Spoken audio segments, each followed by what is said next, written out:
ciencia. Nella ciencia.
Yeah, what a week, huh?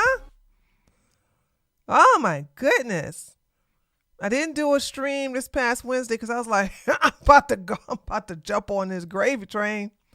I'm still making videos for my political channel. So I was like, dude, I can't do no live stream. I can't do no live stream. I just can't. And hold on. I know James, before James get in here asking a cat story, I gotta tell y'all a cat story. That damn Toby, he getting on my nerves. Remember when I said I finally got Toby? What's up, son dormant? Where you been? Remember when I said Toby finally stopped beating up on Midnight? I should have never said nothing. Boy, I can't.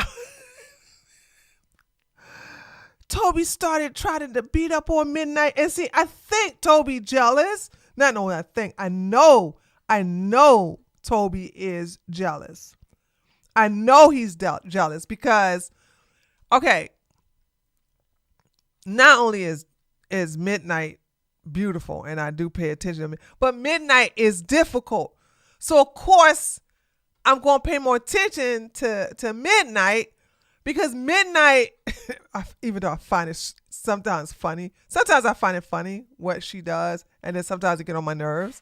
But she got to the point where now she's turning on her back outside and inside. right?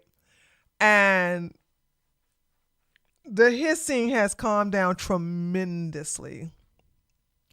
My house went through some remodeling, so okay. Got it. All right.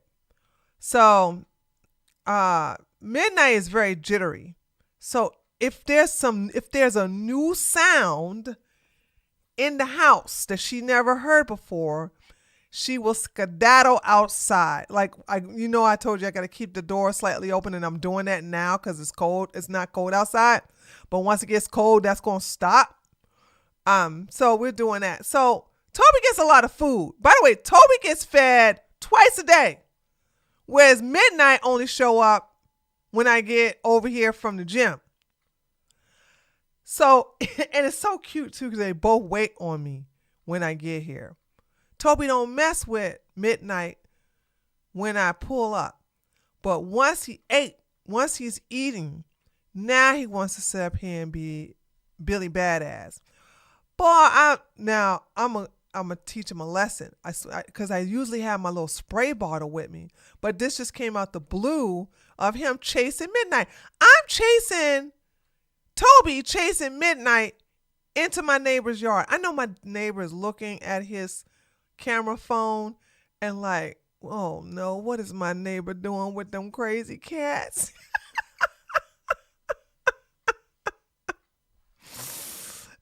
Each time you feed Toby, it's the last time. You saying each time I feed him, he think it's the last time? I don't believe that. There's no way I could believe that. I know he think he like, well, see you tomorrow. See you tomorrow when you come here in the afternoon. Oh, God, dude. That made me mad, though. I'm going to get him tomorrow. So, tomorrow, if Midnight show up, I'm only going to let Midnight in to eat and not Toby. And I know Toby going to lose. But then again, will that make things worse for Midnight? That's the thing. It makes me angry because it's like, if you punish them, they don't know what they did wrong, right? So if I like, you can't come inside and eat out here, right? They don't know why you're doing it because you'll say like, in human language, you was beating up on Midnight yesterday, so you stay outside and eat. Cats don't respond to negative reinforcement. That's just too bad.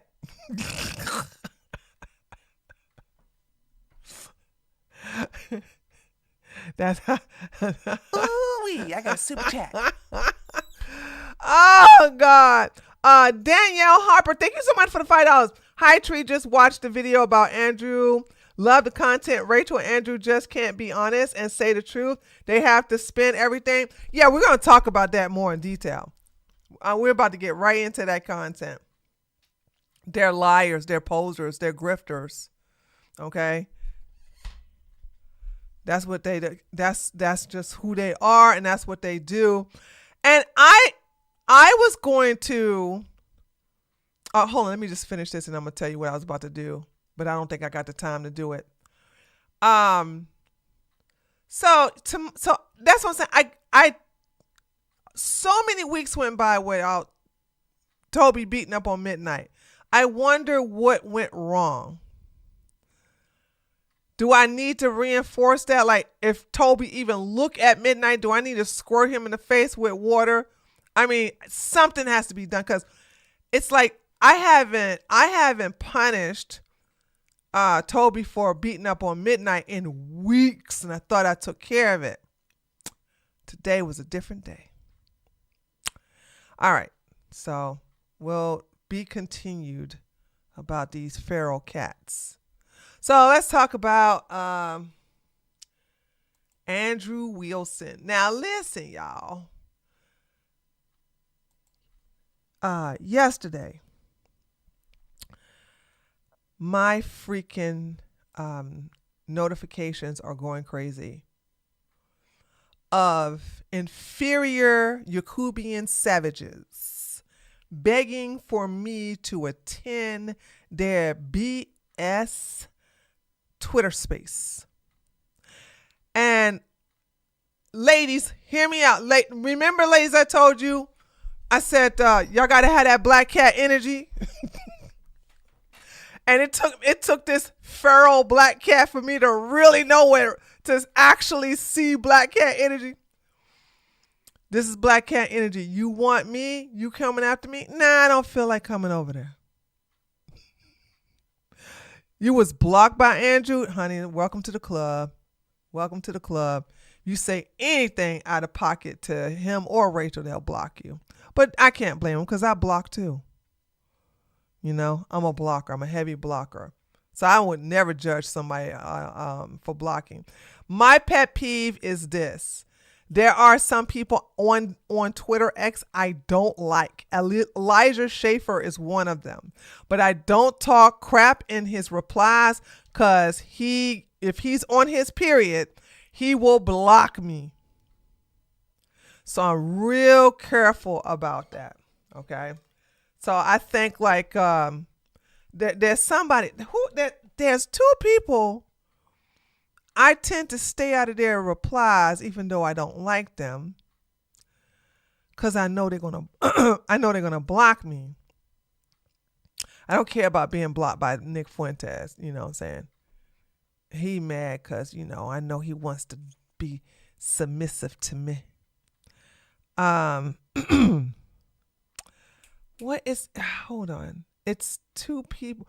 I guess the other person I don't mess with no more because now they're not even in my mind. But yeah, if I really want to have access to you, I used to be that way with Jake Shields. Oh, it was Jake Shields at first until I said, you know what? I don't care about being blocked. Let's see if I can get blocked. And it took 43 days for him to actually block me. So anyway, so this guy, this inferior monkey here, like I had enough of these savages tearing up my notifications. Now let me tell you what was so fraudulent about this.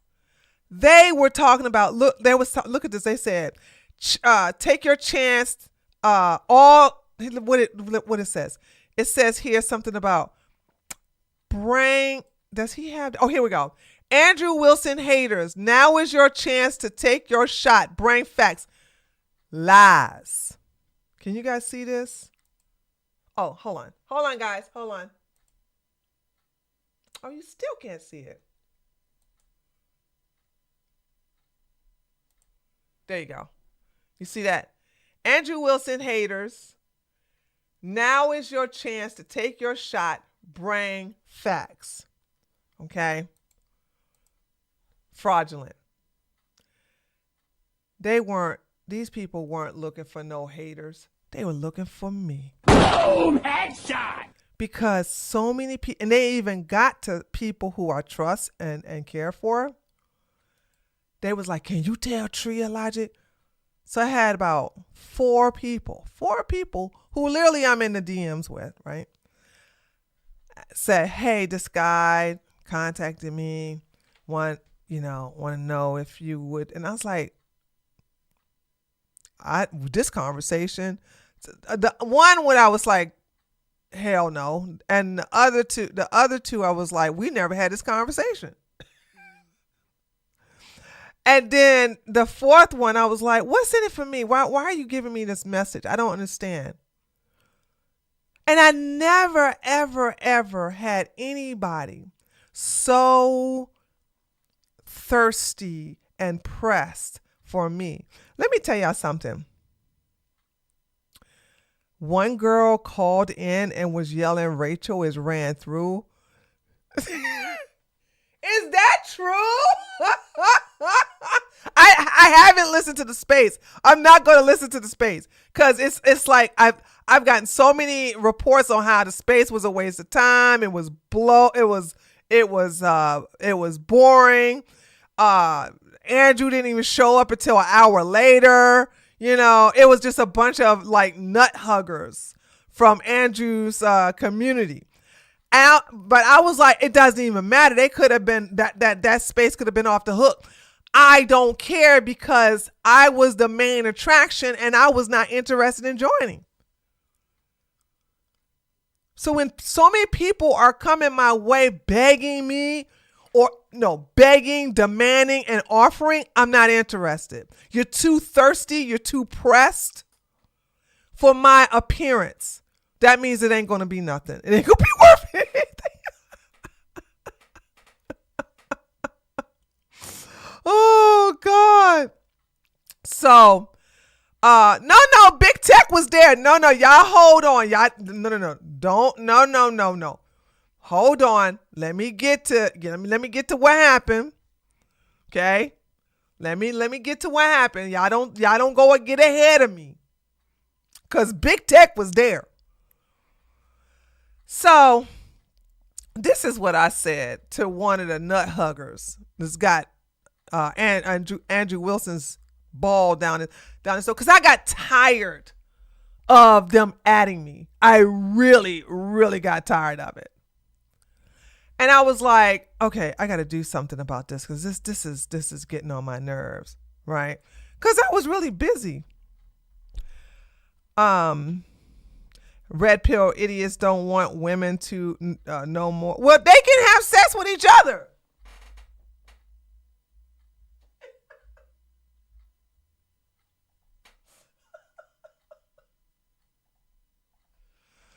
They can have sex with each other. You think Andrew is banging that beluga whale he calls a wife, Rachel? Come on now. Andrew doesn't. Oh, I got a gay picture with Andrew. Oh my.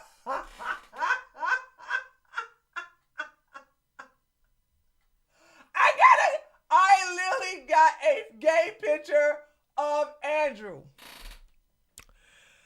Oh, it's recent too. Now, I have been off on my gaydar before because, and it recently happened. Y'all remember Pavlov, the billionaire who is, the CEO and owner of Telegram. I saw a pic. Oh yeah, I saw the pictures, right? He gay. I didn't see it. I was like, and I said, he has a nice body, very handsome. Normally a man like this would be gay or bisexual, but no, he's straight. Nah, he's either gay or bisexual. He is not straight. And I was like, what? You haven't seen the photos? Okay, hold on. Well, oh, you talking about the one with Andrew. Give me some time. Listen, I am strategic. When it comes to going after my enemy, I'm strategic. I thought y'all was talking about the Pavel. Hold on a second. I wanted to show y'all the picture of Pavel. Hold on a second. That broke my heart. I was like, oh no, is he gay? Here we go. Where is it? I was like, no. As soon as I saw this picture and I saw how short he is, I said, no.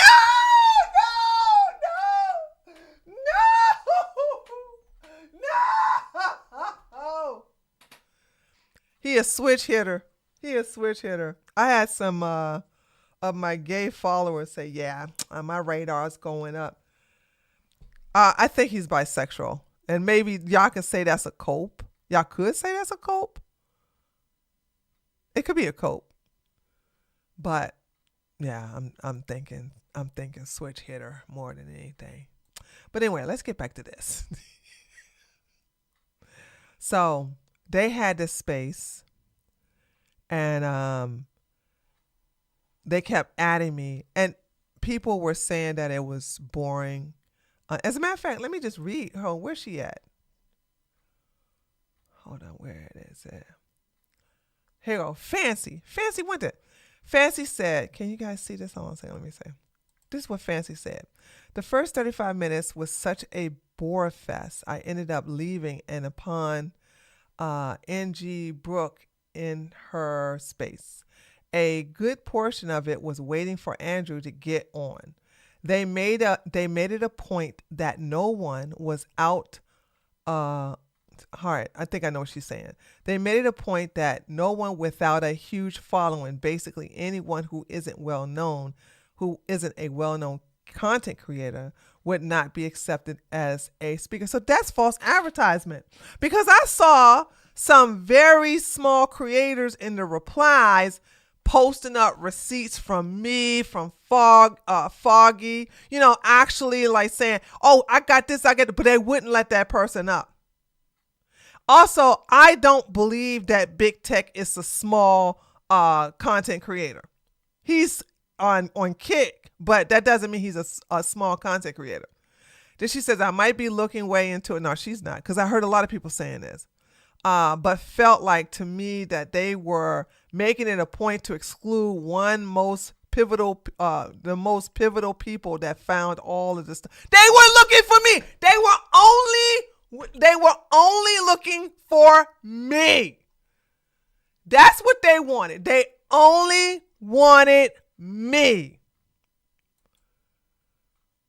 And I thought, wait a minute, I thought y'all, what the hell? Why? What would make you guys think that I will come into this? Hold on. Let me say something really quick. And if anybody from the Wilsons area, let me just say this to you. This is why you lose. This is why I made Andrew Wilson rage quit. This is why when you guys came on the internet showing my domination pictures, you thought I was going to lock down my account and go, oh my God. Instead, I was liking the pictures like, damn right, I got 2 white boys kissing my black ass. Boom, headshot. The hell you think this is? You think I'm ashamed? Bitch, I fucking advertised this myself. Those pictures are pictures I put up there on the internet. The fuck you think? I'm never ashamed of something I'm proud of. You doxed my name. My name was doxed during the alt-right movement in 2017. So was my house address. Then, thanks to Candace Owens, my full dox is out there thanks to her social autopsy. But the reason I ain't tripping is because, well, I don't live in this house anymore. But when I was living in this house, I wasn't tripping because guess what? I got guns. Boom, headshot. Pull up and think you gonna scare me? Baby, I'm in Georgia. Castle doctrine, stand your grounds, and fighting words. Baby, I'm all protected. That's why I got the hell out of Germany. There you go. Thank you, Nessa. You can't shame somebody who own their past. Rachel is ashamed of being a hoe with all these baby daddies. Andrew is ashamed for being her puppet simp who wifed her up and gave her 2 kids out of wedlock.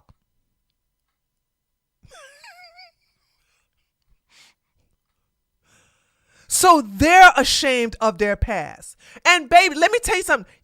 Those of you who are here in this audience, y'all think that Rachel's biggest skeleton is the fact that she got all these baby daddies and all these kids? Nah, honey. Oh no. Her biggest skeleton is what she did to her daughters.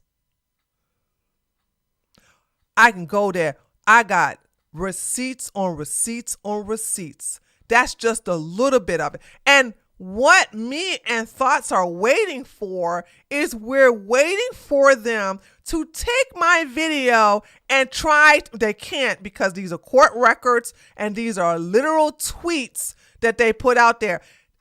Andrew is going around saying that the marriage certificate and the marriage announcement and the wedding is not him. It's another Andrew. Even though the records have his full name, first, last, middle name, his date of birth, his height, and his weight at the time. He's bigger now, by the way. He's 80 pounds bigger now. So because these monkeys don't know how to fact check anything, he tells them, no, that's not me. That's another Andrew with some. Nah, bitch, it's you. It's you. Taraka contacted me and said so.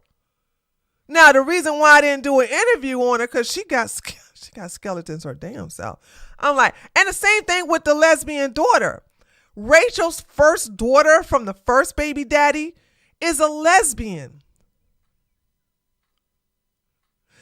The reason why, by the way, all the kids, her first two children are all like, I think all of the kids. No, wait a minute. No, her first two daughters are adults, right? They're in their 20s. One of them is messed up because of what Rachel did to her, and the other one is a lesbian. The reason why we don't do nothing and we don't show them, because one, they have nothing to do with Andrew and Rachel's fuckery, right? So we leave them out. Now, do you think if I had a daughter, these clowns would leave my children out of it? No, they play dirty. And this is what I keep trying to tell people who are going to debate Andrew or Rachel. I said, your problem is you are having a good faith debate with evil people who are always bad faith. We don't bring Rachel's first two daughters in any of the fights. We don't put them on blast. Now, we will show the second daughter's TikTok, because the second daughter has a TikTok and she always talking about what her mama did to her. We got those receipts. And what we do with the daughter, even though she's legal age, she's in her 20s, what we do is we blur out her face because we don't want her catching strays. We blur out her TikTok account. We blur out her Instagram account because we don't want nobody coming for Rachel's kids. Rachel's kids had nothing to do. They did not choose to have a messed up mother like Rachel. Oh, it's really bad. It's really bad. So we leave them out of it. But for Andrew to clown Charlie about being a lesbian, I'm like, man, what are you talking about? Your stepdaughter, who you said you love so much as if she was your own, is a proud lesbian. And out of all the kids, she's the one who's the happiest. Boom! Headshot! We looked at her social media and we were like, wow, she is happy. At the time, she had a girlfriend. Okay. No, they don't no, what are you talking about? Rachel constantly brags about her lesbian daughter. Listen, that's not Andrew's biological daughter. Okay. That's Rachel's biological daughter. What I'm saying is that these people don't even stay true to their own daughter. So he's want to sit up here and tease Charlie or condemn Charlie or demean Charlie for being a lesbian, but they don't even talk about Andrew and Rachel's biological daughter and Andrew's stepdaughter is a proud lesbian. A proud one. So how you going to sit up here and act like you hate lesbians, but your daughter is one? And so we don't show her identity. We leave her out of it. But we got lots of, but let me just say this. If I gotta go scorch earth, I will. Hey, cat girl. Hey, BB. Hi, Cat Canada. That's my girl right there. Because I do have all of the exchanges, public exchanges, when Rachel used to post on her page. We got all that. We just don't go after them. But I just don't like the hypocrisy. You lick sniz. Okay. So what? You mean to tell me you don't lick that beluga whale sniz? And what a stupid name. Sniz. That's so white. Okay. I know twat, snatch, coochie, little man in the boat. But sniz? I had to literally go and Google that. Like, what the hell is a sneak? I think I know what that is. Anyway, so they had the space was done by some Yakubian savage who I don't know, who's very irrelevant. And I'm saying to myself, why would I join this thing here? I don't understand. Andrew and Rachel have Owen Benjamin blocked. Big Tech requested to come up in there, and they lied and said, Andrew said, no, get rid of Big Tech because Big Tech threatened to unalive him. Now, let me tell y'all something, because a lot of people don't even know a lot about the lore with Andrew when he was on Cozy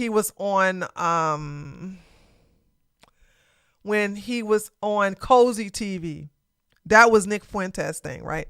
So was Big Tech. Big Tech was on Cozy TV too. You know who docs Big Tech? Andrew Wilson.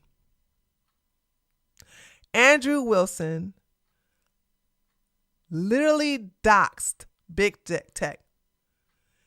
And now he wants to play victim, because what happens is if you make somebody like me, Big Tech, or whoever angry, we come for you.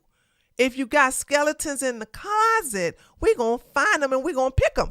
Thank you so much, Henry Resilient, for the $5. Andrew ain't been the same since CGA cooked him in the debate.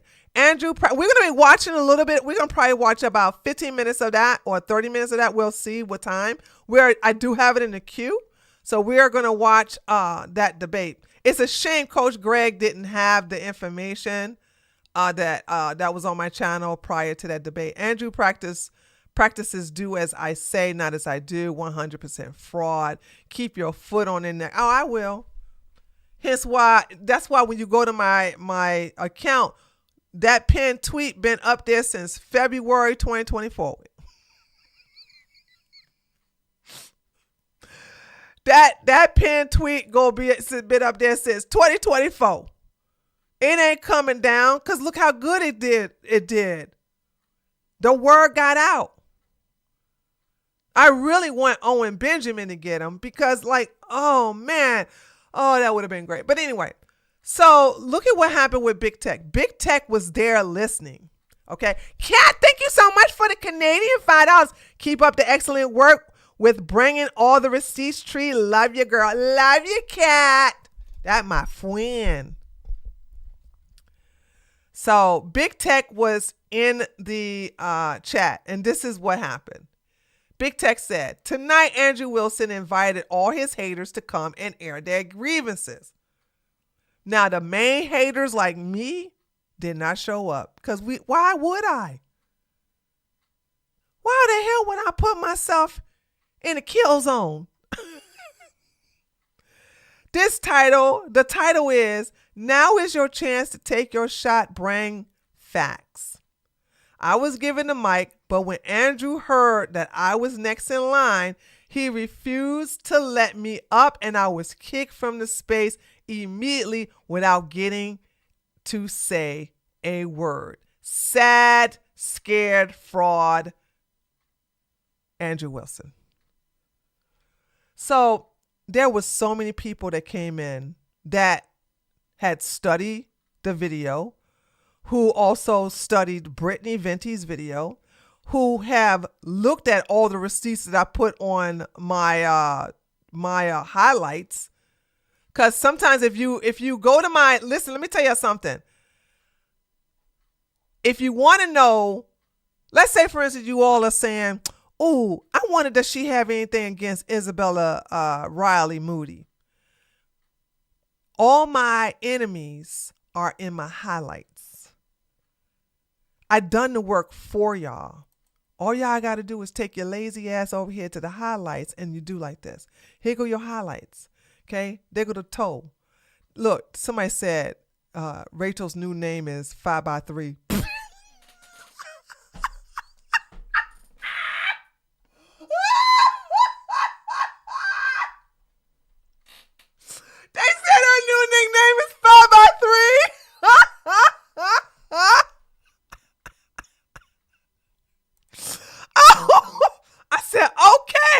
5x3 it is. So that's her. This is her. Do I have 3? Look, this is the famous. Have 5 kids by 3 guys? Yes, I do. Okay. That's that. Nick Fuentes. Okay. What is this one? Is this him talking about? Oh, yeah. Saying something about being on a bidet for an hour and a half. Okay. This is her. You know, Andrew want to sit up here and say, "Oh, you a hoe because even your dominatrix is still sex work." I said, "Yeah, I get paid $300 to beat men's ass. Your woman sends pig feet, okay, pictures of her big ass roach stompers for free." So I just want everybody to know, like, you know, not only is they can't talk about women in OF, but like, this woman think her feet are desirable that she sends it to him for free. Okay, I'm like, what in the hell? Okay, so this is Myron. This went uber viral. What was this one? Not 1.9 million. This is when the video of Myron girlfriend leaving him for Rollerblade Rico. Okay, Myron in the Facebook. Okay, Facebook. This is the stuff I was talking about. Like, girl, I got more dirt on you with what you did to your daughter. Why do I have that? Myron Gaines cowardly bowed out of fighting. Okay, so I got this right here was the date. April the 11th. What year was this? Hold on. Was when April the 11th. Oh, it was this year? Hold on. Why did I do this? Myron Gaines, a.k.a. Amru Fidel, cowardly bowed out of fighting Preach and DDG. Walter Weeks, a.k.a. Pugface, cowardly avoided boxing Preach and Sneeko. Yet these... Oh, okay, sorry. This was Sneeko. This is when Coconuts in Barbados challenged to fight Sneeko and bowed out. Y'all remember that? Tree, I think seeing Rachel's feet gave me brain cancer. I'm sorry. Go ahead and take some echinacea with some turmeric and black pepper, and you'll be right as rain. Drink lots of water. So, I said, "Behold, ladies, the men are red pill space." So I was like, this is okay. Who is this? Pearl going after Pearl.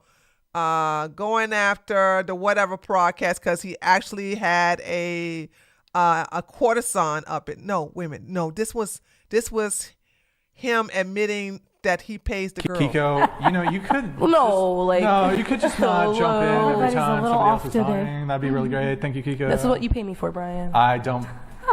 You have an ad with my face saying you'd pay every woman to come on here for money, so I don't have to be quiet. Yeah, so nobody knew that. Nobody knew Brian was paying these girls to come on his show. Okay, this is Nick Fuentes. This is going really, this is being shared a lot. This is Nick Fuentes when he showed up with the police and the cops said, "They're saying you're a white supremacist." Nick Fuentes says, "I'm not a white supremacist. I'm Mexican. My last name is Fuentes." So this is why y'all stop thinking that there's a big rift between Mega and Nick Fuentes.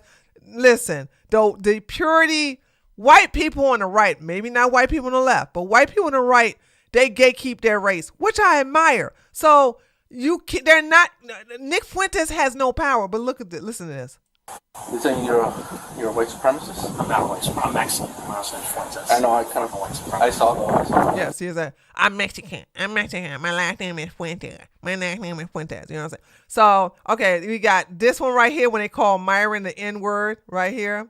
Okay, so that's right here. So if y'all ever looking for that clip where the white supreme pieces are calling Myron the hard R, I got it on my highlights. It's on my highlights, baby. Okay, this is the little romance between. I can't play this because it's gonna sing "Secret Lover." So here we are, the two of us together, making a way to be on our own. We both know that we love each other, but they don't know I take it up the butt.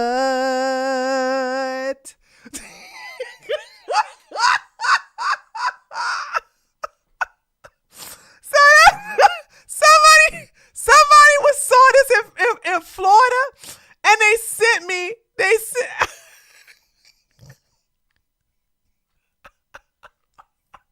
So that's still together, right? Oh, Elijah Schaefer. They both gay, by the way. Elijah Schaefer is openly gay, and Myron is in the closet. Right?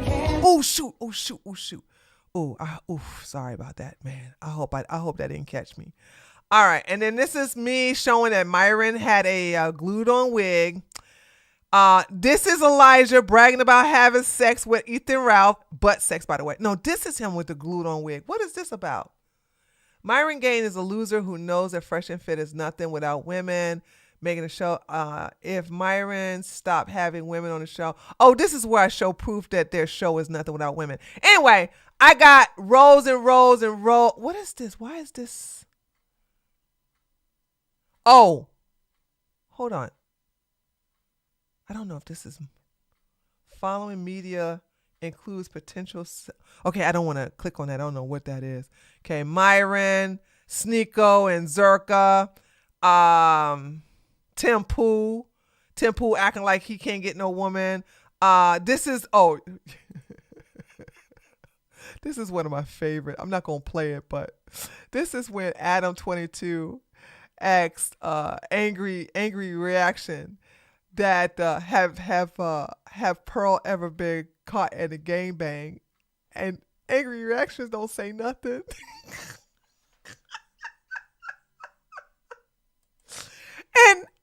and Adam 22 go, yo, dude, are you gonna say no or yes? He's like, yo, man, don't take my silence as a reaction. Okay, don't take my silence as a reaction. Okay.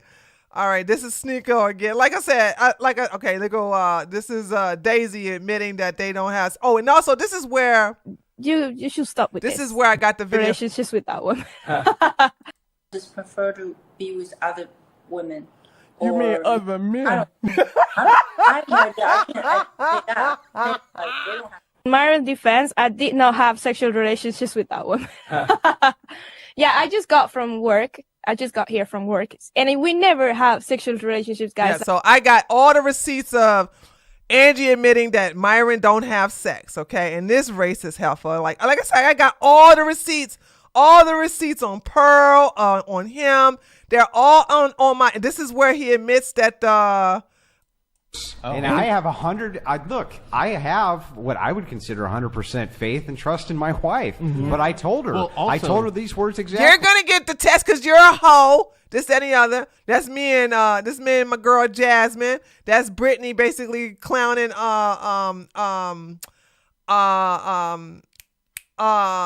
Rachel. A PDF file. News. I actually don't want kids. Oh no, this is me going after Isabella Moody. So this is the funny thing about my Twitter. I play the part of a trad wife, play the part of a trad wife, play the part of a trad wife. So yeah. So this is what I'm saying. I got nothing. This is what I'm saying. If y'all want to know where a lot of people are getting these receipts, it's because I archived them on my website. I mean, not on my website. I archived them on my highlights. Okay. So that's where everybody, there's, anyway, it is what it is. So yeah, he did that. I was not interested in it whatsoever. And I was like, yeah, it is what it is. But, when you look at I go after these bad people, and they all are on the right. They're all on so-called conservatives or right-wingers. So since they're close, when I say close, politically close to me, it's easy for me to come for them. Because if I was a liberal, I would have never been taken seriously. I would have never been. Nobody would have taken my receipts seriously. Okay, so there's that. Now, let me say this, and I'm just going to get this out of the way. I don't care if Charlie is a liberal. I don't care. I don't care if she's a hardcore feminist. I don't care. Personally, I watched about 30 minutes of the debate. In my opinion, she was too nice. But most women are too nice. Hence why when Andrew came to me, I said, we're going to do blood sports, baby. We're going to do blood sports, and we ain't doing nothing at all because I'm never going to be nice to a POS like Andrew. Same thing with Rachel. Rachel didn't want that smoke. Rachel was like, no, I'm not going to debate her. She's too mean. And you all need to stop debating good faith with bad faith actors. They're always bad faith. So apparently, Charlie, that's her name. She also has a Twitch channel as well. And I need to get a clip. Did y'all know that Andrew told Charlie that Rachel and Steven Crowder are best friends? Boom! Headshot! Oh boy. When I get a chance, I'm going to clip that. I was just watching her stream. She's like, oh no, did you not? I know, I know, Mr. Reese, bruh. I was like, oh my God, what? Best friends? When did that happen? How do you be best friends if your best friend don't never take a picture with you? Also, Andrew, what's his name? Steven Crowder don't even follow Rachel. So how y'all best friends and then y'all don't even follow each other?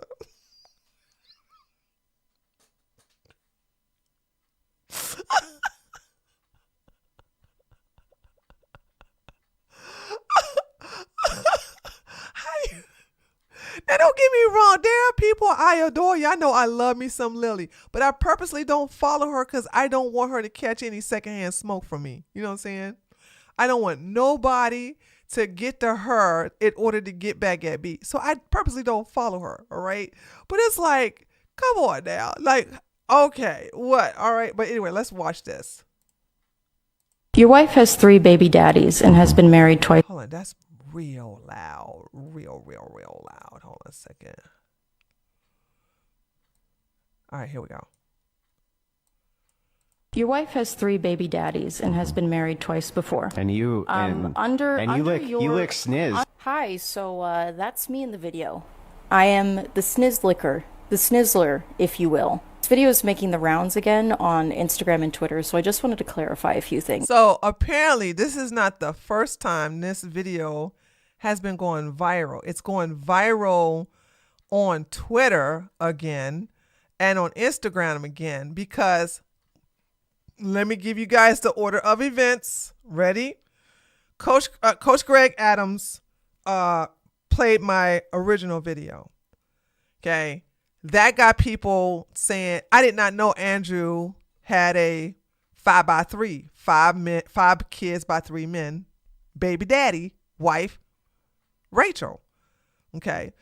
So the word started to spread out and someone sent Charlie also this video and she had a debate with Andrew,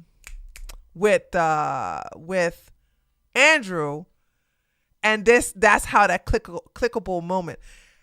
What makes me laugh is that Andrew's team keeps saying, you got to watch the whole video. You got to watch the whole video. Guys, let me tell you the rule about debates. The clip determines the winner. Boom! Headshot! Sorry. How is it that they was debating for 3.5 hours, but there is only one clip that's going worldwide viral, not just local viral, not just one platform viral, it's going uber viral. People in Spain, people in Italy, people in Brazil, people in Japan are talking about this clip. So if this one clip shows her making him unhinged, because all she said is your wife has 3 baby daddies, which is factual, and you get unhinged because the truth hurts. Sorry, she wants a debate. He could have in realistic time. And by the way, I like her, but she's boring. She's also too nice. She is the opposite of me. I go for your throat. She was very nice, respectful, a little timid, this and the other. But she got that one dunk, and everybody's sharing that one dunk. So when somebody say, you're going to sit up here and determine a winner from one clip, yes, that's how it always works. Boom, headshot. Mm-hmm. That's how it always works. You get that one dunk in there that's clippable and everybody going crazy. So anyway, let me get back to it. So she says that to Andrew and stuff started going viral. I didn't even know it was going viral. It would start going viral on TikTok first. Then it started going viral on Instagram. Then I think a couple of days later, it started going viral on Twitter because No Jumper focused on it. And No Jumper focused on it, which made World Star focus on it. And that's when it went worldwide. Savage Sweetheart, girl, thank you so much for the $10. All Andrew had to do was own it, but he turned into an emotional, triggered woman. Somebody said he should have just said, yeah, I got 3 baby daddies. Savage Sweetheart, that ain't a good look, baby. I want you to go there and you have this sweet looking lesbian saying, your wife has 3 baby daddies. And Andrew says, yes, but I love her. Do you think that's going to be a good look for him?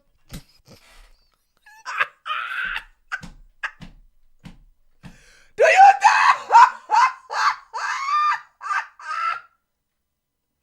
Do you think that's going to be a good look? He can't win that. He cannot win an accusation, which is true, but your wife got 5 kids by 3 different men. He can't say you lying. He can't say that. That is facts. And all he did was chimp out about her being a lesbian. So it's like he could never, and truth be told, he could never recover from that and look okay. What Andrew and Rachel should have done, and this would not be a nice bottle of poison if they would have owned it in the beginning. Had they said in the beginning, you know what, we made some mistakes. I was very promiscuous and I started having all these kids by these men. And when I met Andrew, I couldn't keep my legs closed and I decided to open it to him even though he was married to a black woman. I took him away from his black queen and I birthed him 2 white babies. And then he decided to make me honorable by getting me married 4 months after our last daughter. And the only reason he agreed to marry me is because the paternity test showed that he the pappy. Boom, headshot.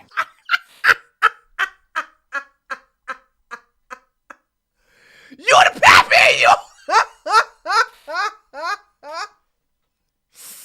And so, since the paternity test showed that he's the father, he decided to make me his wife. Like, come on now. But they didn't.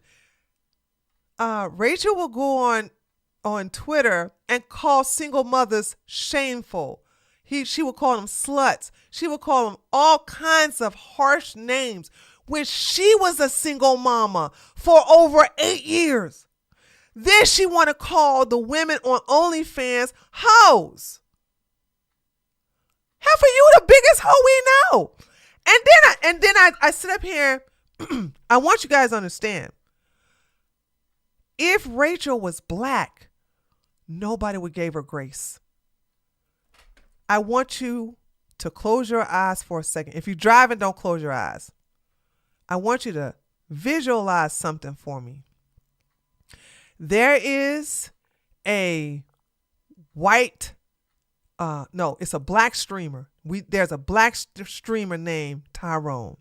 Tyrone go on all these red pill podcasts and he be like straight up demolishing OF girls, thirst trap girls, IG girls. He just bodies them. Shame single mamas. Okay. He shame OnlyFans girls. Talking about like if you had a baby already, you know you've been ran through, blah, blah, blah, blah, blah, right? All of a sudden, you see he has a wife with 5 kids. He pretends that those 5 kids are his and that they've been married for 30 years. But then somebody brings it up like, LaQuisha, which is Tyrone's wife, LaQuisha has 3 baby daddies and 5 kids.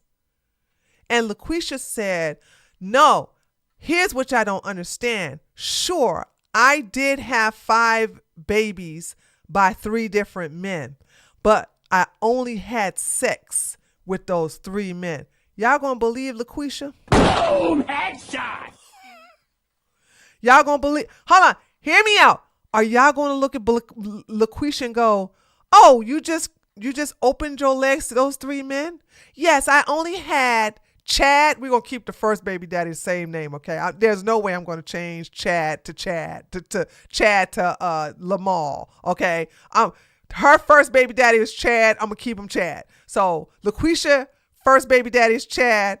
Her second baby daddy is Pookie. And now she's married to Tyrone.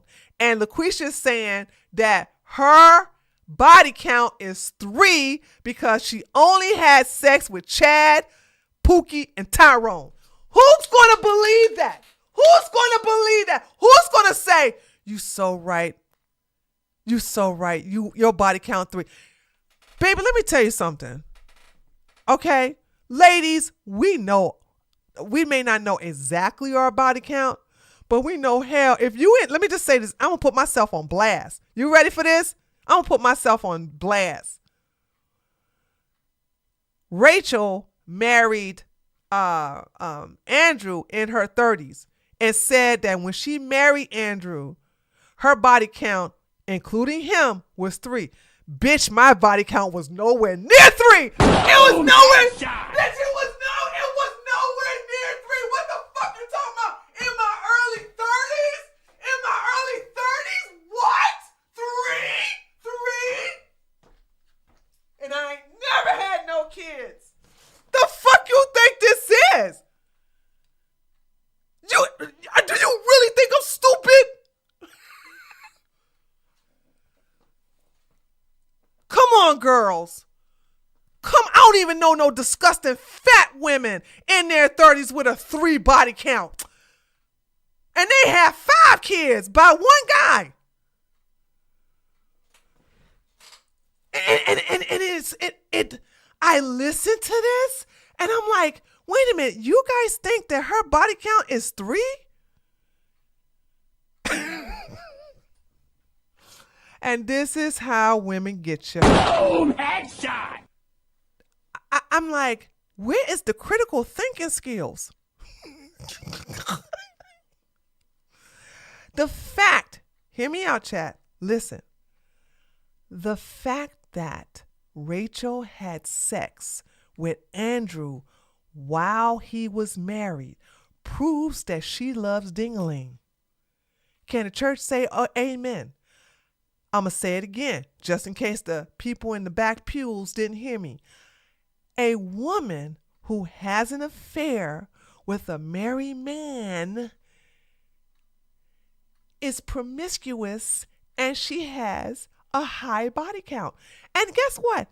I'm okay with y'all having a high body count. Do you, girl? You can get, if you can get some ding-a-ling, get some ding-a-ling. But you ain't gonna play with my intelligence thinking that when you met Andrew in your 30s that it was 2 men only. Are you serious? You had sex at the age of 18. You said so in your blog. You got pregnant a year after you lost your virginity. You had your first daughter at the age of 20. And you mean to tell me from the age of 18 up until you married Andrew in your mid-30s, you only had 3 men on your roster? Girl, please. You can fool these old stupid white boys, but you ain't gonna get me that way.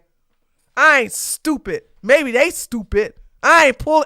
And like I said, if she was black, nobody would ever buy the bullshit. Nobody would buy it. If she was LaQuisha, no one would believe her that she has a body count of 3. No way. And let me just put this out here. I'm not shaming her sexually. What I'm saying is, don't play with a woman's intelligence, because we as women know you lying. The men will believe it.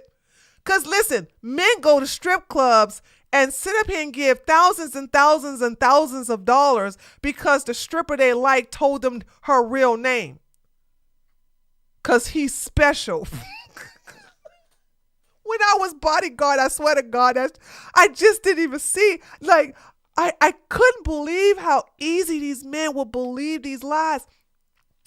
There was the stripper name. Her name was Hershey, out of oh God, what is a strip club? She used to dance at Cheetah, and who here know about Atlanta? What is that famous? Is it something City? Oh.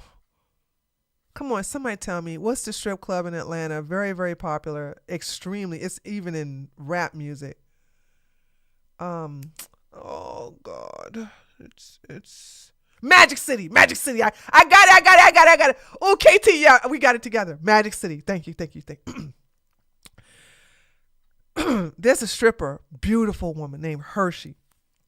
Hershey used to tell her high rollers, her whales. The whales are the guys who got a lot of money. Or she called them whales or deep pockets. She would tell them these crazy stories that were not true. She would tell them her real name was Delora Jackson, that she had 2 kids by 2 different men. One is in jail and the other one went missing, and that she is working at Magic City in the Cheetah to make enough money to put herself through school and to take care of her 2 daughters. None of that was true.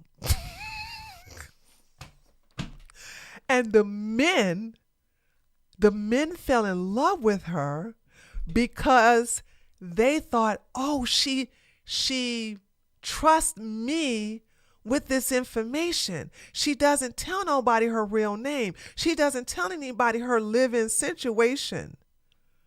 I can save her. I can help her. I'm gonna give her and I would give her an extra 100 so she could basically buy the kids some gifts and tell them that Mr. Charles did it. Dude, hook, line, and sinker. And I would just stand there and I was like, God, these men are such dumb. They're so dumb. They dumb. There you go, KT. Fantasy connection. Except they literally think that she was telling the truth. Anyway, we got so off of the topic. Let's get back on here. The Snizzler, if you will. This video is making the rounds again on Instagram and Twitter, so I just wanted to clarify a few things. I don't take any issue with Andrew Wilson's wife having 3 baby daddies and having been married multiple times before. I don't think it's immoral. I'm a feminist. What I do take issue with is the fact that Andrew Wilson built his platform off of shaming and humiliating women for their past sexual conduct. If Andrew Wilson met a woman like his wife with 3 baby daddies on the Whatever podcast, he would shame her, call her a hoe, and tell her she's damaged goods and essentially unlovable, like he's done to many women before in the past. What I want people to take away from this clip is not that Andrew Wilson is a cuck or that Rachel Wilson is a hoe. Well, she is a hoe, so that's something. Men love hoes. I mean, men love hoes. The reason why OnlyFans made billions and billions of dollars is because men love hoes. The only reason the strip clubs are all filled to the rim on the weekends is because men love hoes. Andrew got with Rachel because she was a hoe. And what makes her a hoe? She had an affair with a married man and gave him 2 children out of wedlock, even though she came to the table with 3 children and 2 failed relationships. She's a hoe. She's a hoe. Ho, she's a hoe. That heifer is a hoe. Ludacris. Shout out to Ludacris. I want people to understand that they are hypocrites, and that if you're going to marry a woman with the past, then you should give other women the same grace that you give your wife. Let he who is without sin be the first to throw a stone. Or whatever Jesus said. I don't know. I'm not the staunch Christian Andrew Wilson claims himself to be. But they're not Christians either. And let me just say this. On the right, and I'm saying this as somebody on the right, the best grift is religion. I'm going to say it again. The best grift is religion. I am not religious, but I could not disrespect Christianity because I grew up Christian. I have too much respect for my Christian friends, online and in person, to pretend to be Christian in order to manipulate gullible people. Because all I got to do is shut them down by saying, I'm sorry, Jesus know my heart, blah, blah, blah, blah. They don't even want to have a conversation with me when they realize I'm a heathen. I'm like, I don't believe in your sky daddy. Now what? You can't shut me down by telling me I'm a bad Christian. I'm not a Christian at all. Now what your argument is. Because that's what they do to gatekeep each other. That's what they do to shut people down. That's what they do to control others who are doing stuff that they don't like.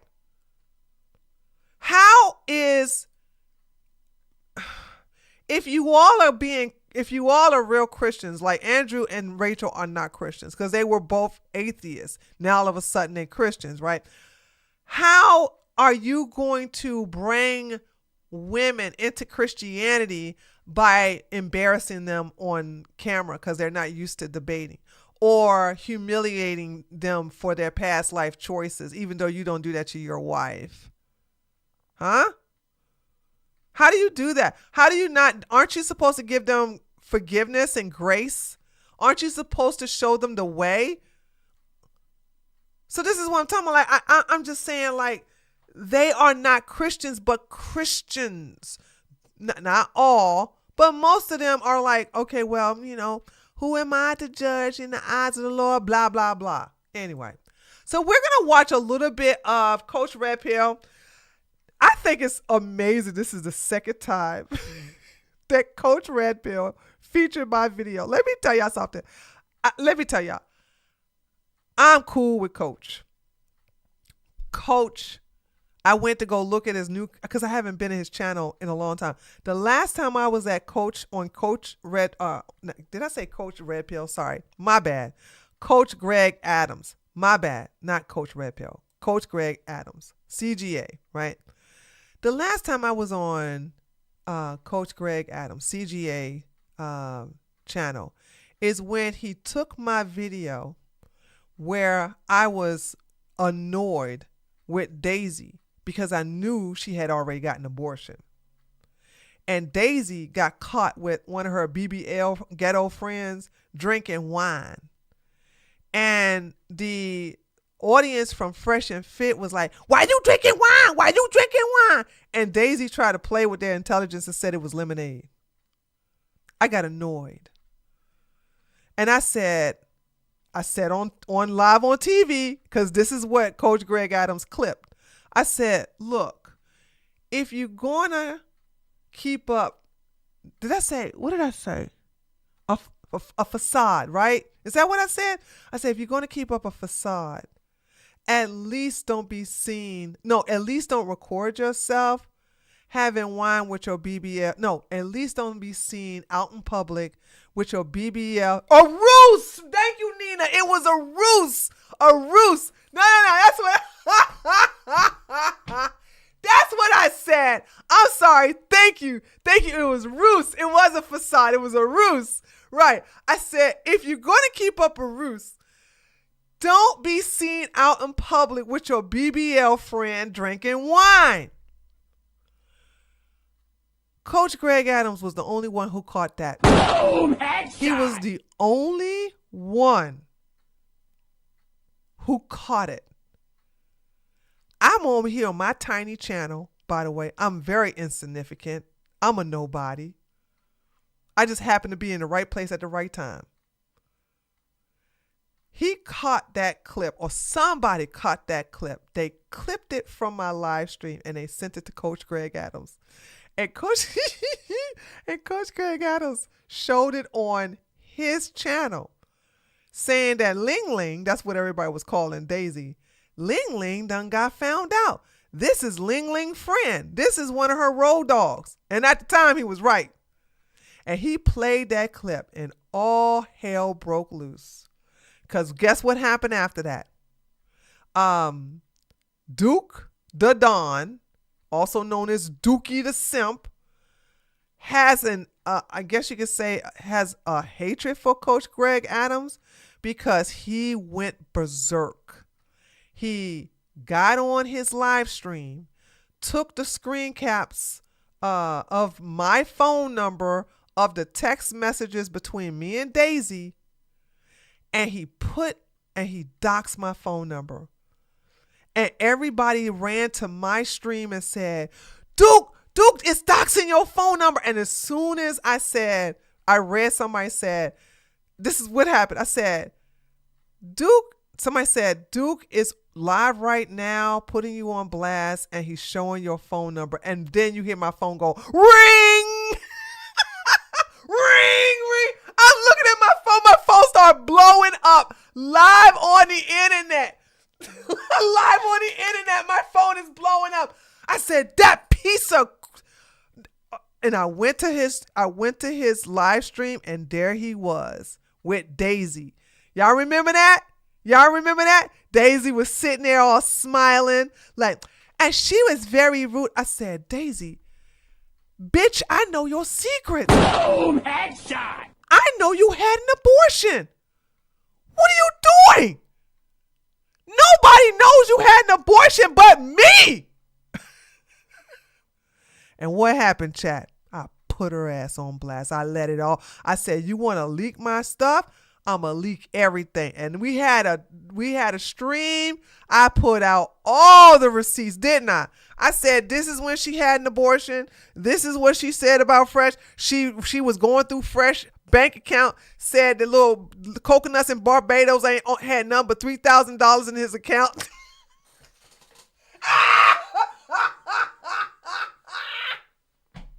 She said his Rolex was fake.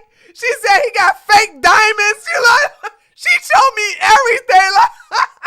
I said, by the way, I'm really good at keeping secrets. Even if you burn a bridge with me behind the scenes, I'm going to keep your secrets. But if you burn me in public, baby, I'm going to make sure I add some gasoline and some dynamite. It's going to be beyond repair. Don't you ever throw me underneath the bus like that because you got mad that I said, if you're going to keep up a ruse, don't be seen. What did I say that was a lie? People think you're pregnant and you out here drinking wine with your BBL girlfriend. Dumbass. Anyway, Coach Greg Adams started that, and that started a big war between Duke and I. Duke sent a privacy takedown notice, but I beat it. He tried to get my channel struck down. I prevented that. He doxed LTTV. He doxed LTTV's girlfriend. It was a big war, all because his hatred for Coach Greg Adams. Novastar just tipped $5. All these red pill dudes who are geeks and autistic shouldn't be around women, and they are LARPing like they are straight. Okay. Novastar, thank you so much. I gotta find out what voice was that. Hold on a second. Hold on. Wait a minute. That was SpongeBob, right? That was SpongeBob. Hold on. Let me see. I think that was SpongeBob. Yep, that was SpongeBob. That was SpongeBob. Thank you, Novastar. I appreciate the $5. Thank you so much. So that's what happened, right? And so I couldn't understand, and to this day, nobody can explain to me why Duke the Don hated Coach Greg Adams so much that him featuring my video made him go mentally insane. I really, to this day, I don't know what it was about what CGA, what was it about him that made Duke like literally lose it. And then the second time, Coach Greg Adams featured my video was due to the exposed video I did on Andrew and Rachel. So I'm going to go to the hot spot here because this is a 2 hour and 11 minute stream. I did not pre-watch it at all. So let's start right here. Hold on, let me just say this. Coach Greg Adams is dressed sharp as hell. I wouldn't have came on this loser's podcast though. Not at all. But okay, so let me say this before we look at this, okay?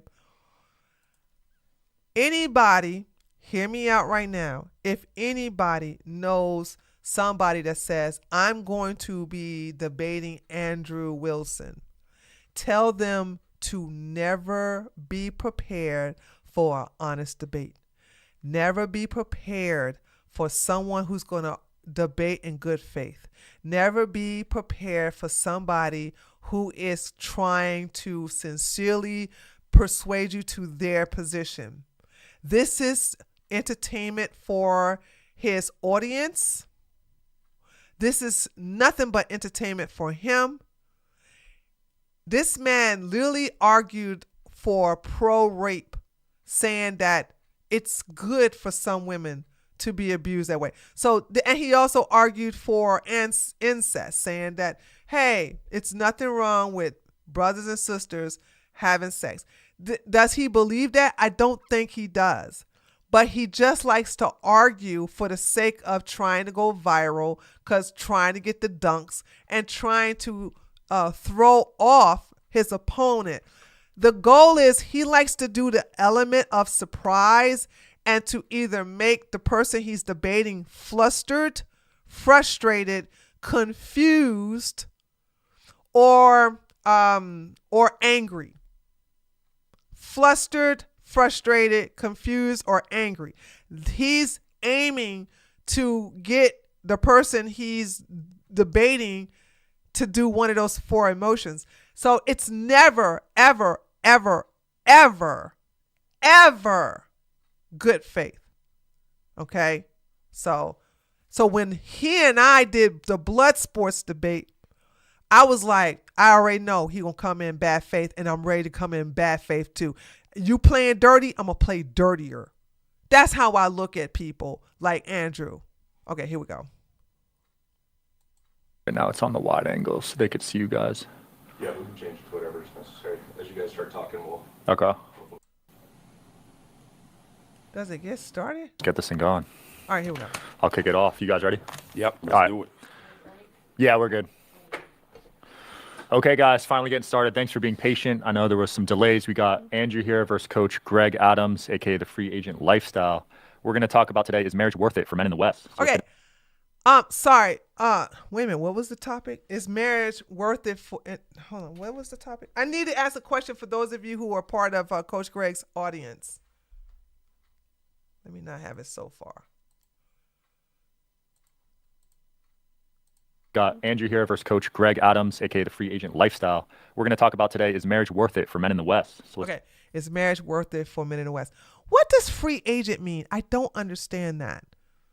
So can somebody explain what free agent is? So basically he's a male version of Pearl. Pearl is a bad faith debater, but Pearl is not smart enough. Well, unless you're debating somebody dumb, to make somebody frustrated. You know what I'm saying? You can be a POS, but if your audience isn't leaving, you'll always be fine. You could be a pedo and your audience still won't leave you. If there's and I mean this, I'm not even memeing. You can literally R-word children, if you're entertaining, people will ignore that. Am I saying everybody going to ignore that? No. Am I going to say you're not going to lose a percentage of your audience? No. Okay. It depends on how funny you are. You may lose 10% of your audience. You may lose 15% of your audience. But if somebody enjoys what you do and how you do it, they don't care about morality. It means, hold on, you guys are answering my question. It means you are not connected to a team via long-term contract. What kind of contract? Free agent lifestyle means for men to focus on building themselves up in life, to have the ability to choose in life and not be codependent. Oh, okay, I like the last part. And not be codependent. Holy smokes. Nick Fuentes. Thank you, Savage Sweetheart, for the $10. Nick Fuentes got caught with gay corn and he still got followers. Savage Sweetheart, he got caught with gay corn twice. One was T-girl corn. And he went on a date with a gay man and had that live streamed. So and that gay guy, what was the gay guy name? He like sucking on these big thing. What was his name? Not Destiny. Catboy, thank you, Catboy Cammy. Catboy comes not Destiny, Catboy Cammy. He went on a gay date with Catboy Cammy. And he still got a huge following. So this is why I realized that you could be a POS. Like you could literally R-word babies. But if there's something about you that men like or women like, they don't care. What's the name of that handsome serial killer? Hold on.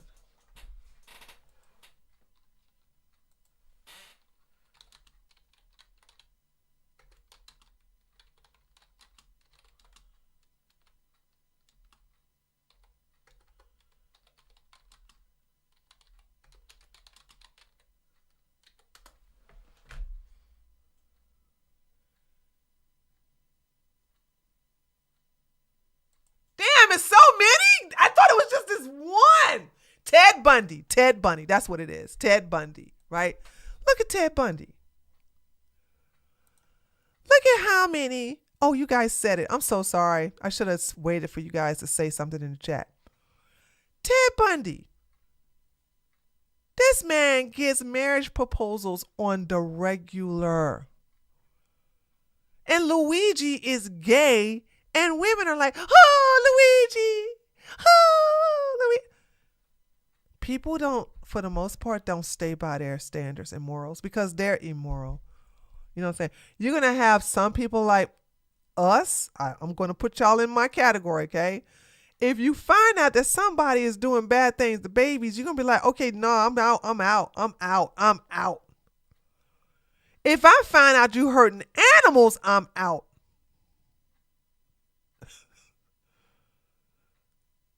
Oh, Ted Bundy died? Okay, well, who's the... Oh, okay, well, then what's the other one? Guys, what's the other guy who killed his wife while she was pregnant and drowned his two daughters? That's the second one. I know he's still alive. What's his name? I didn't know Ted... Man, tell I don't give a damn about no Ted Bundy. Chris Watts. Chris Watson. Or Chris Watts. Chris Watts is still...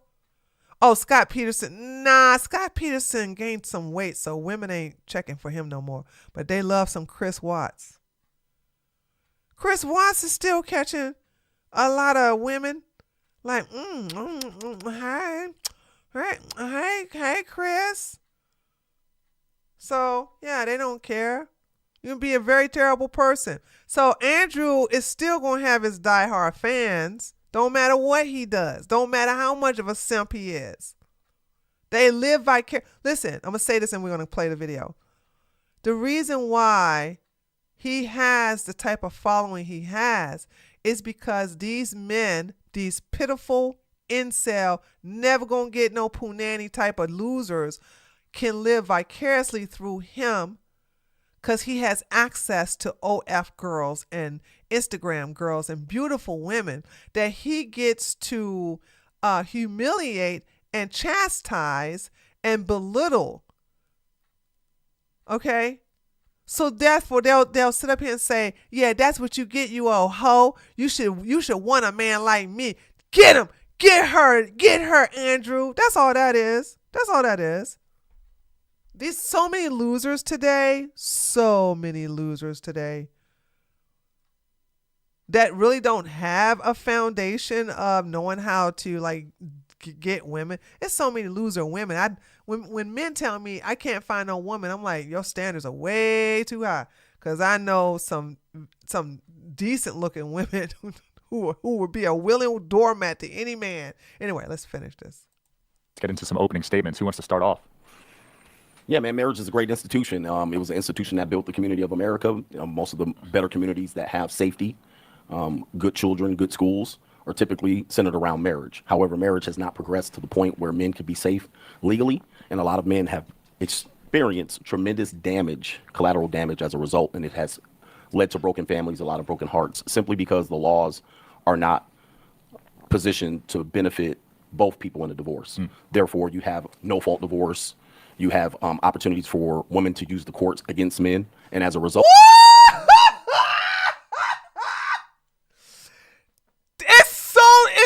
I know hindsight 2020 because holy smokes, did Rachel use the courts against her second baby daddy?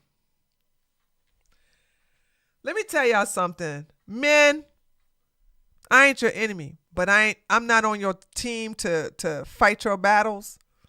But that man,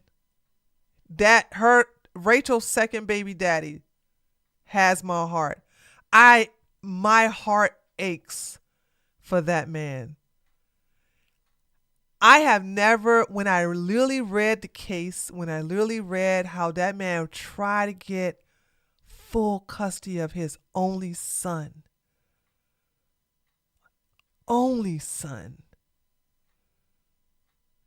and she did everything that she could with the power of the courts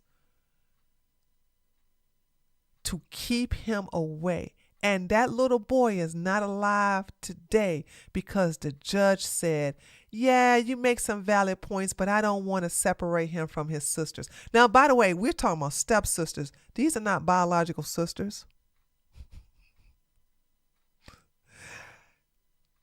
Rachel came to that, she cheated with Brian, and Brian wifed her up, and she had her son, JJ. Brian said, you're neglecting my son.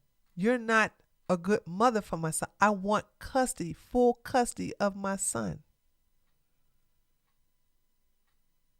No. Shabui, I'm sorry, girlfriend.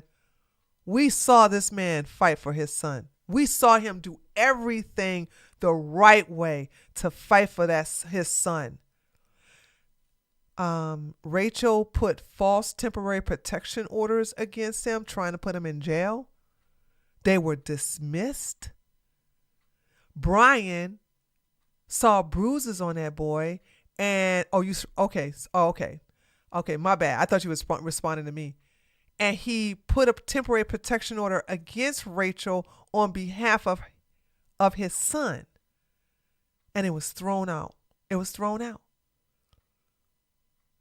And the judge said, you have a good case, but I don't want him separated from his sisters. They're not blood sisters, just half sisters. That boy would have been alive today if Rachel didn't use the court system against Brian. Brian would have raised a good son who would not have no mental issues, who would not be on some psychotic drugs or whatever. So I wish that, I know, hindsight 2020, it is too bad that Coach Greg Adams didn't know this, because he could have used this against Andrew. That's why Andrew will never debate anybody who's close to me. Andrew will never debate Jasmine Jafar because Jasmine Jafar knows all this information. He could never. He didn't want to talk to Andrew, even though Andrew agreed to all of his terms and conditions, and he still chimped out and left because he knew he could not justify the fact that, hey, you know what? That marriage stuff don't really work because your wife did exactly to Brian that the red pill, the manosphere. By the way, I'm anti-red pill. I want y'all to know I'm not on your side. If y'all red pill, I'm not on your side. Okay? But I saw firsthand the court system really mess up a man who could have been a great father to that boy. He got in a car with a juvenile delinquent that Rachel had banned him. So Rachel put JJ on punishment. Excuse me, because JJ kept playing with a juvenile delinquent. This boy was 14, in and out of jail. Sorry, in and out of juvie jail, in and out of juvie jail. So Rachel, caught him playing with the juvenile delinquent and therefore punished. Like when I say punished, mean that JJ couldn't go outside anymore.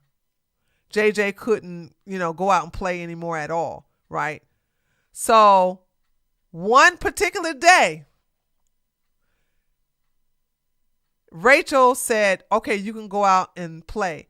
And then JJ went out and said, can I go play with, we'll call the juvenile delinquent, we'll call him, give me a Bubba. We'll call him. No, I need another hick name. Give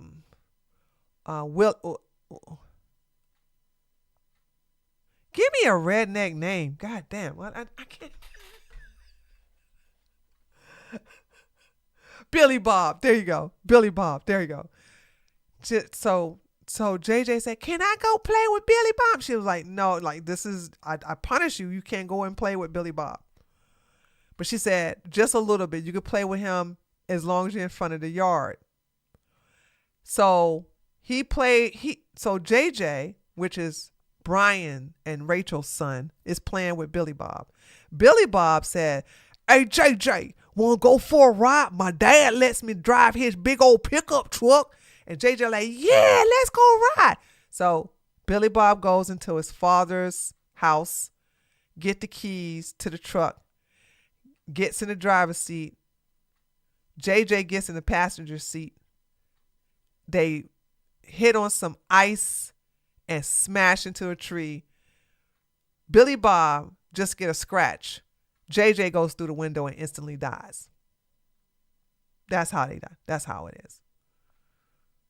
And so if JJ was with his daddy, who was trying to fight for him, and by the way, everything I'm telling y'all is in the video, and I show the receipts because they interviewed the father who was heartbroken, and we got the video too.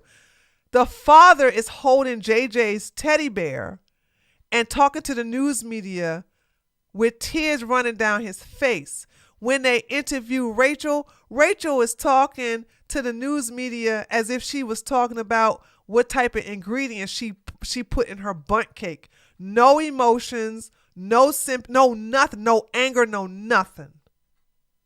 No, nothing.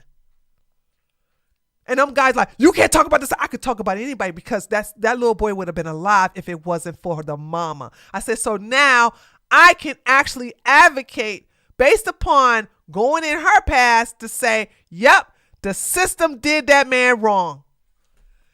The system messed that man up and kept him away from his daddy. And as somebody who was raised by their father, a lot of y'all don't know much about me, but I was raised by my dad.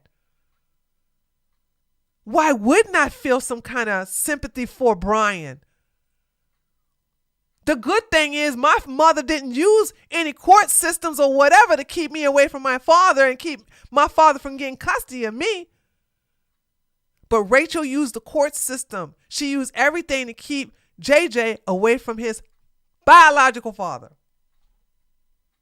No, that's the fifth child. That's just one of the children that were. She had 4 girls and 1 boy. So when we say you had 5 kids by 3 baby daddies, it's the truth.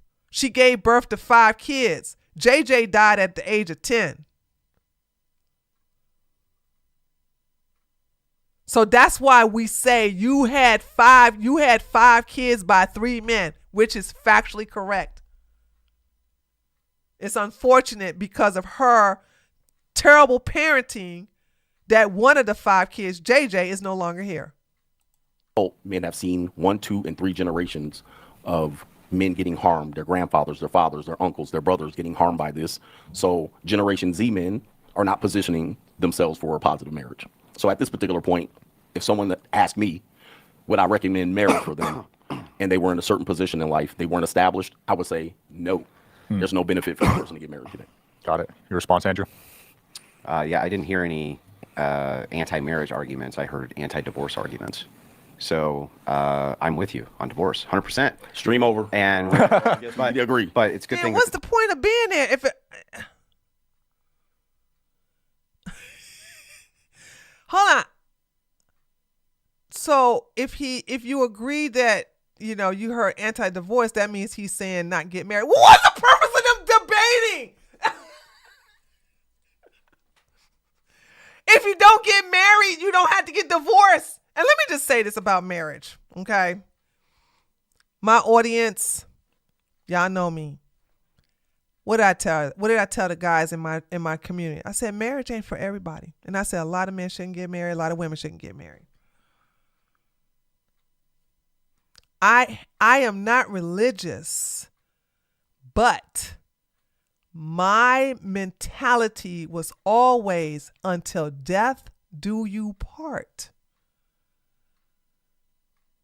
When my husband was talking about marriage, I said, hey, I'm not like your ex-wife. The only way you gonna get out of this is if I'm in the dirt or you get in the dirt. And trust me, I have no intentions on being maggot food anytime soon. So you better make sure this is what you want. So I think a lot, and you know why I believe that I am successful in this is because I was able to do what the fuck I want when I was in my 20s. That's the reason why I look at Rachel and say, you a lying ass heifer, no body count of 2 when you met no damn Andrew. I know you lying. Honey, I had no abortions and I made sure I didn't get pregnant because we use this thing called condoms. Because I was like, I'm not getting pregnant. I'm not having no kids. I'm going to live my 20s. The hell you think this is? And because I wasn't interested, let me be fair. If women want to have kids, don't listen to me. Don't take my advice. Don't do what I do. I knew when I was a young girl growing up in the ghetto that I was not going to have no kids. There was no way. I thought it was awful, especially with the way my mom was treating me. There was no way I was going to fucking bring any kids into this world. That's like the hell. That was just an automatic no. So if you want to have children, then go ahead and start planning for them late in your 20s. Get your partying, get your groove on, do your thing. Go on a whole tour early in your career, whatever. Do that in your 20s. You know what I'm saying? Just use protection. Make sure you take care of your body, take care of your coochie, and live your life. But it's like to sit up here and lie about, no, I've only been with 2 men when I met Andrew. I said, the devil is a liar, Rachel. Ain't no way I'm going to believe that. But once I lived my life, I was like, okay, I'm calmed down now. I could do monogamy. So, but it's not for everybody. It's just not because, like I said, there are people who get married out of convenience, or a lot of women want to get married because of the wedding. They fantasize more about having this expensive ass wedding than the relationship doing to death do you part. Instead of seeing yourself growing old with that person, building with that person, becoming a better person with your husband or wife. You know what I'm saying? Like, that's that. That's how it's supposed to be. But it's not that way no more. So, it's not for everybody. Yeah, my husband is my best friend. Thank you, Catherine. You see what I'm saying? So it's like, we are going to grow old together. So we are a team. But it's like, again, till death do us part. There is no divorce. And yes, we have a prenup. I'm a pro prenup woman. But just because we have a prenup doesn't mean I don't believe that the marriage is going to last. It's going to last, trust me. That prenup will not be used. But I think business-wise, he thinks business-wise. We both have assets. We both own things. It was just natural to have a prenup. I'm very pro prenup now. The only time I'm not pro prenup, and this going to make the guys mad, is that if a man marries a young woman, he ain't got nothing and she ain't got nothing. Meaning that if he broke and working as a manager at McDonald's and she working as a babysitter, what the hell y'all need a prenup for?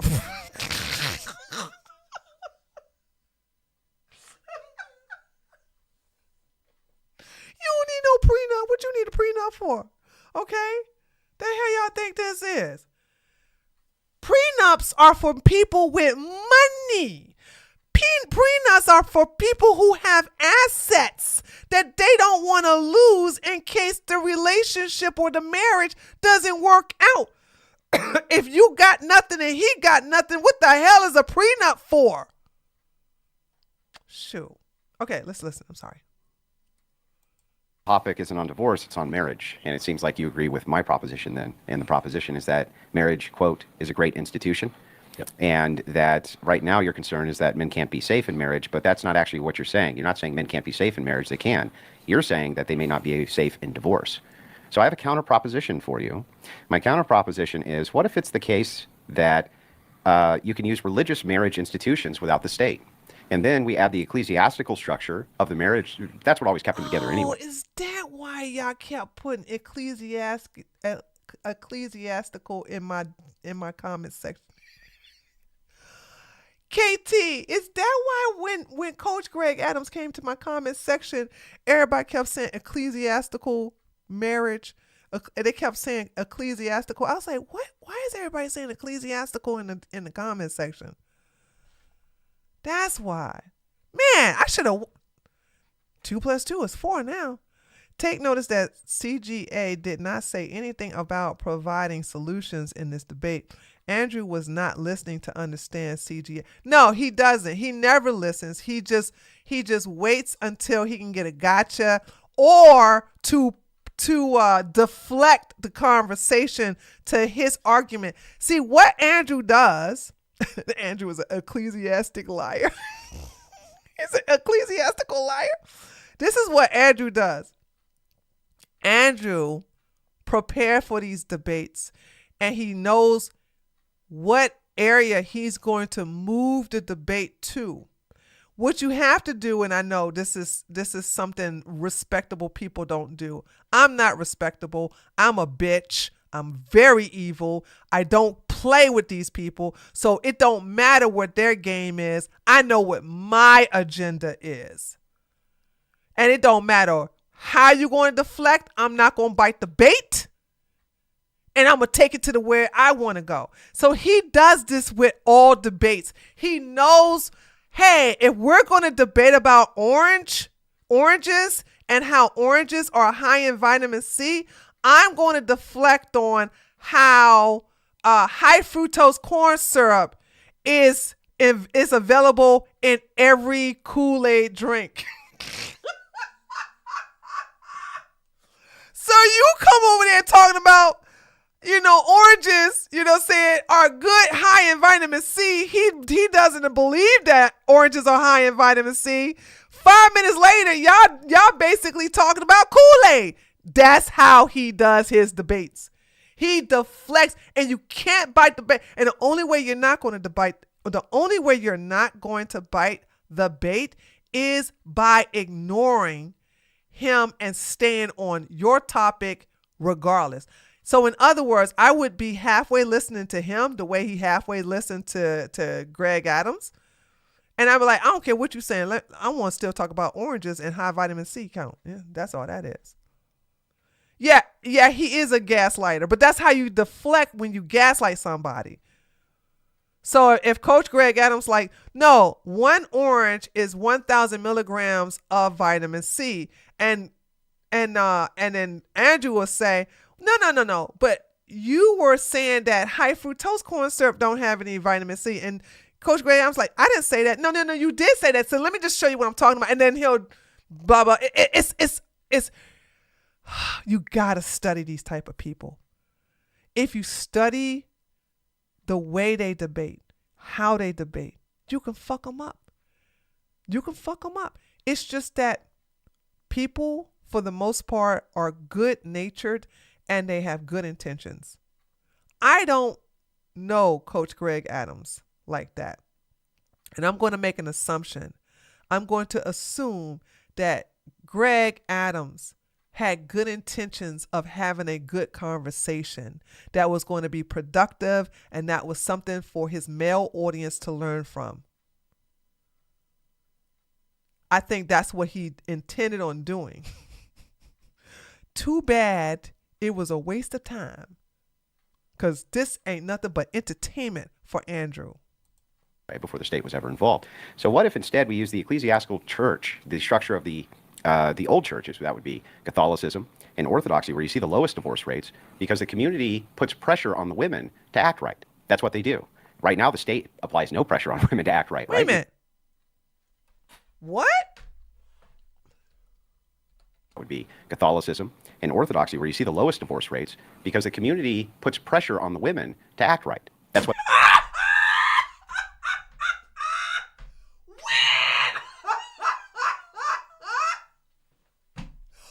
Chat, I promise you that's a damn lie. I promise you divorce rates amongst Christians and Catholics is not no damn low. And also, what community gonna make a grown-ass woman act right? What? Excuse me? What community is gonna make a woman act? I think hold on. And I'm being fair when I say this. The only religious community I know in America, I ain't talking about Saudi, I ain't talking about Afghanistan, I ain't talking about Iran, Iraq, I'm talking about here in America.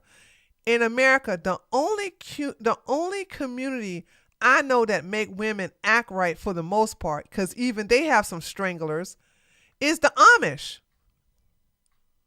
No, not even the Mormons. Do you know they have a TV series about the ex-Mormon women and how they be leaving they be getting excommunicado or whatever out of the Mormon church? The Amish tend to have their women on lockdown.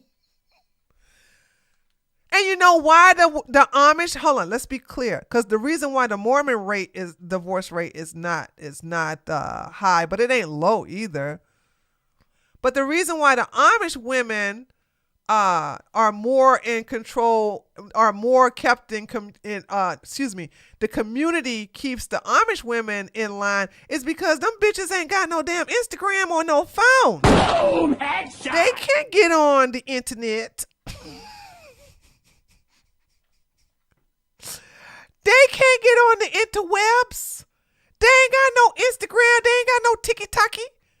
They ain't got no. They don't have no Twitter accounts. That's the reason. They don't even hardly have any electricity. What are you talking about? So that's the only reason that the divorce rate in the Amish community is very low. Very, very low. So, no, dude, that's the only one. Other than that, you ain't gonna keep no women in line with no religious community. It's just stupid. What they do. Right now, the state applies no pressure on women to act right, right? You can just go and file whatever you want, get a divorce, and they'll be banging the neighbor by the next night. We totally agree on that. But to say that we should abandon marriage is silly. It seems like you're completely pro-marriage. You're just anti-divorce. So why wouldn't you just throw your weight behind institutions where the divorce rate is the least and you have an ecclesiastical structure which can be appealed to assist with that. That's what makes no sense to me. What if you're not religious? You still got to use the ecclesiastical religion. Hold on. Oh, I would have tore his ass up. I want to hear what Coach Greg Adams got to say. Chat, let me ask y'all something. If I, as a heathen, enter into an ecclesiastical marriage, how do I be kept in line if I don't believe in none of it?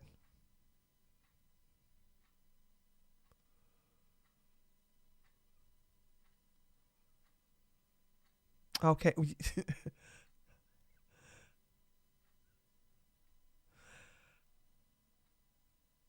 Exactly. You don't. Thank you, Catherine. You don't. If I don't believe in any of it, how's it gonna keep me in line? You can't scare me with the Sky Daddy. So should the state have applied pressure on Rachel to?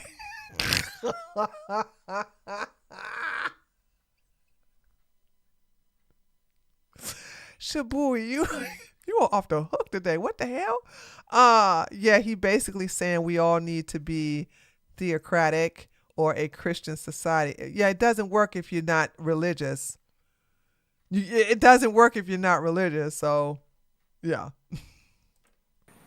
My response to that is if we're fifths, we beat all drunk. All right. So that's a scenario that just isn't present. Can you explain the analogy for me? Well, if we use if, it's not a matter of if, it's a matter of when. If we say if we have a situation where this is present, then this would work. Well, that makes sense. If we had that, we do have work. it right now. Well, it doesn't necessarily work because, and I'm going to tell you why, because a woman can go to a divorce attorney and they can simply just say, hey, listen, it was a off the cuff, off the state divorce, but you got married within a certain state, or she filed in a certain state, so therefore the divorce goes on. No, absolutely, yes. Well, listen, I've been with the divorce attorneys, and what they'll tell you is, hey, listen, you can get married in the ritual, you can get married in the orthodoxy, you can get married off record, but if she files and that woman is hell-bent on saying, we got married, I don't care if it was a ceremony where we walked on coals with our feet bare, that's considered a marriage. You also have common law. You have a lot of other ways for that woman to establish marriage. How does your way eliminate common law? I don't have any way to eliminate common law. So what I have is a way for men to avoid being used. No, the argument's not silly. So here's what you have. You have a if proposition, which doesn't exist for most men. Most men aren't religious. Most men aren't looking to be under a religious orthodoxy. So it doesn't apply. So you're taking a moral standard or a religious standard to apply to people who aren't under that veil. So let's start with a couple of things you said which are fundamentally untrue. Most men are religious, in fact, including in this country. Most of them, not some of them, but they're not. Let's fact check that, chat.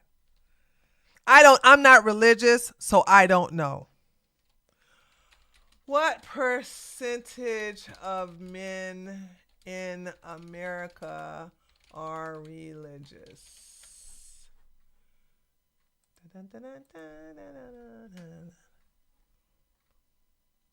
67% of men in America are religious.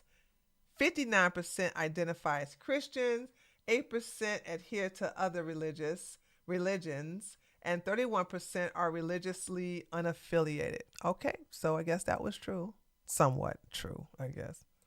Hang on. I didn't interrupt. I understand, but let me just take that point. Most aren't under your religion. Okay. We can agree with that. So here's the thing, though. But Catholicism and Orthodoxy is growing rapidly. And if it's the case that the ecclesiastical structure is already there, which it is, right? If you're going to cohabitate with a woman, the thing that you're offering right now is common law marriage anyway, if there's cohabitation at all. Every state don't offer common law. Common law marriage is not recognized in every state. So let me see what state doesn't recognize common law. There we go. Common law marriage. You got Indiana, Ohio, and Pennsylvania. So those are the three. I thought it was, for some reason, I thought Hawaii was on this list. Huh. I guess Hawaii changed. You're not protecting anybody from that. At least under my model, it gives an ecclesiastical structure that's designed to prevent divorce by applying community pressure. That was the way it was always done. Apply the application. Well, no. KT, that's his technique, is to interrupt. So remember what I said earlier. I want y'all to never forget what I said. If you are being nice to Andrew, you lost. if you're being respectful, hey, Robert. Hey, Alexi. If you're being nice, you already lost, right? Because Andrew will be very aggressive and interrupt you. He will talk over you. He will talk fast when he's trying to make his point. He used some of these techniques that he got from Destiny, because he wouldn't debate like this prior to debating Destiny. So there's some people he saw that were really good at debate, and he took their points. So I like how Coach Greg Adams, said, no, you interrupt me. I like how he basically hold frame and, put Beta Andrew in place and say, no, I'm talking, saying, let me get my word out. So that's what he does. He's a Tamu Jedi. Community pressure within the confines of the woman's social circle. Right now, do you agree with me, for instance, that many divorces happen because women like to yap? So you get a freshly divorced woman, and she's free. You go, girl power. And she starts talking That's a not little. True. Most marriages end because of money. Oh my God, where did he get this from? We want a divorce because we yap? Okay, then why haven't you divorced your ugly ass beluga whale wife then? Because that heifer never shuts up on Twitter. Friends, and she starts telling them how liberating it is and how great it is and this and that. And this is why when women have divorced friends, their likelihood of divorce actually rapidly increases. It's for this reason. Divorce. I don't believe that. I'm telling you, like I said, he always, okay. If women have divorced friends, are they more than likely to divorce too? No. Oh, what? I did not know that. Yes, a woman is more likely to divorce if she has a friend who has divorced, with some studies finding the risk increases as much as... Wow. Hey, chat, it's a good thing my two besties are still happily married.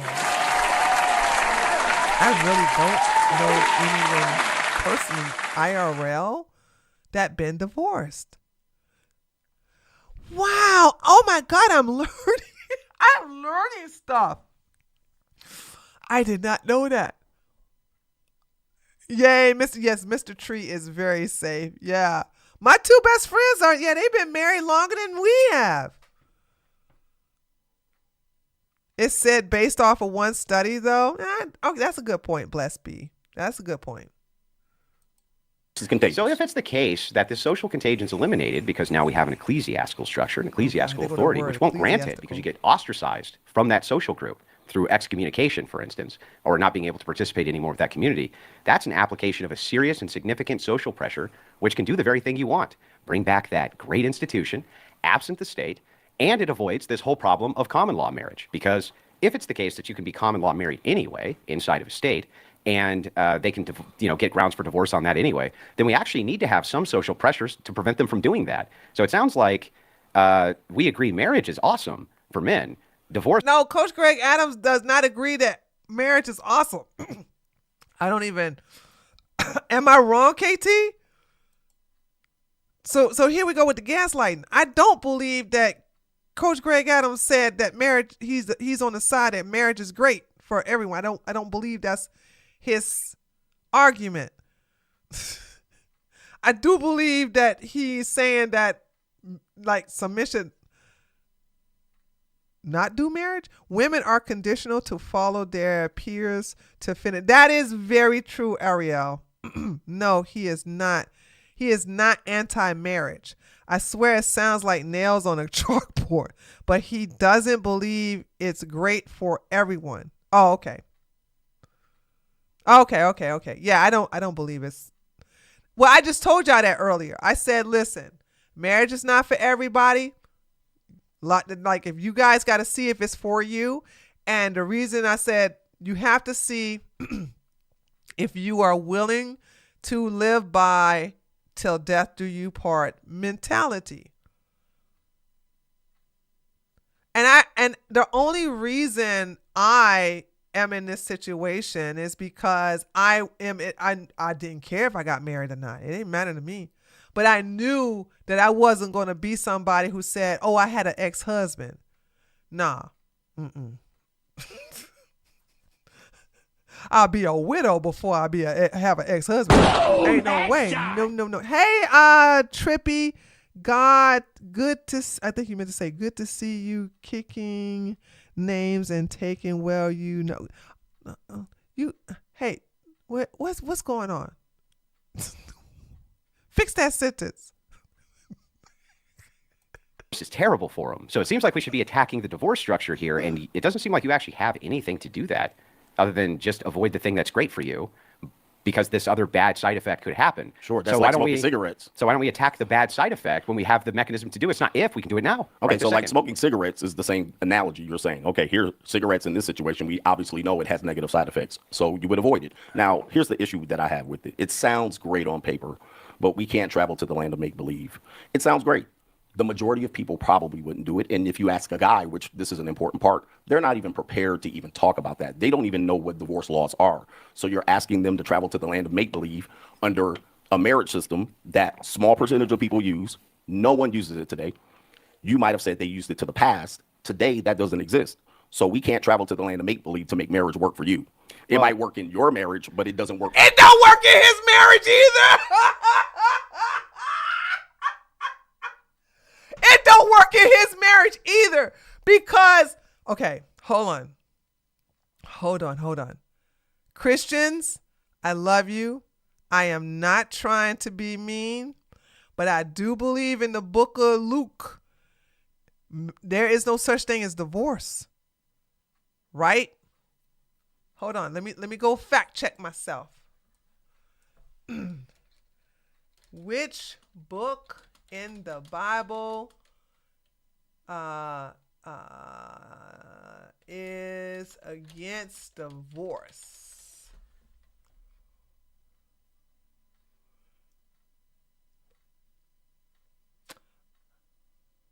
Whoever divorces his wife. Okay, it's this one. It's this one right here. Hold on a second. Hold on. What book says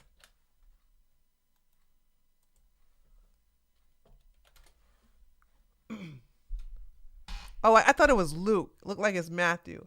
Matthew 19, chapter 19, verse 9.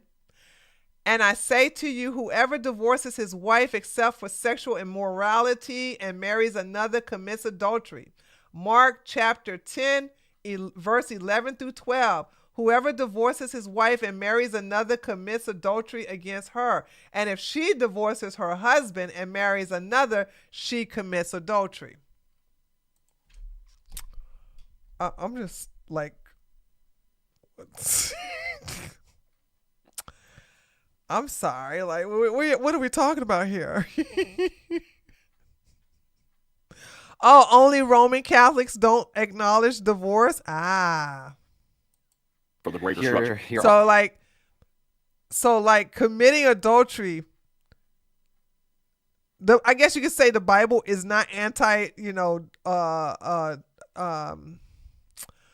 divorce, but it will say if you get divorced, you commit adultery because you're forever married to that person. They have annulments. In the Catholic Church, CGA quotes that to Andrew. He did, KT? Andrew totally crapped the bed the last time I was on stream with him. He sure runs a hug bot. Trippy Cash, you was on stream with Cuck Drew? Adultery is not grounds for divorce. Oh, okay. Did not know that. There is a scripture about a man giving a woman a bill of divorce if he is not equally yoked with that woman. Yes, annulments is in the Catholic Church. Damn. Argument here contradicts itself because on the one hand you say men don't know enough about marriage, but my assumption is that your mission is to let men know about marriage. Absolutely. Okay, well then I don't understand how it's the land of make-believe if you can let them know about this, but I can't. Sure. He's letting them know whether Let me stop defending Coach Greg Adams. Right. So he knows how to make his argument, I'm sure. So if I am, it sounds like I'm offering a real alternative to what you're offering. And here's what you're offering. Men, marriage is great. It's a great institution. It's the best for children. These are your words. In marriage, right, men seem to thrive. Their health seems to thrive. Everything seems to thrive. You're saying, well, the problem is that divorce rates are high, and they are. However, there's a few things there that you haven't covered. One, it depends on demographic, too. For instance, if you're black, it's going to be way worse than if you're white. Correct. Okay? Way worse. And also, socioeconomics matters, right? What does that have to do with anything about race? You know what both race have in common? Black and white divorce rates are overwhelmingly filed by women.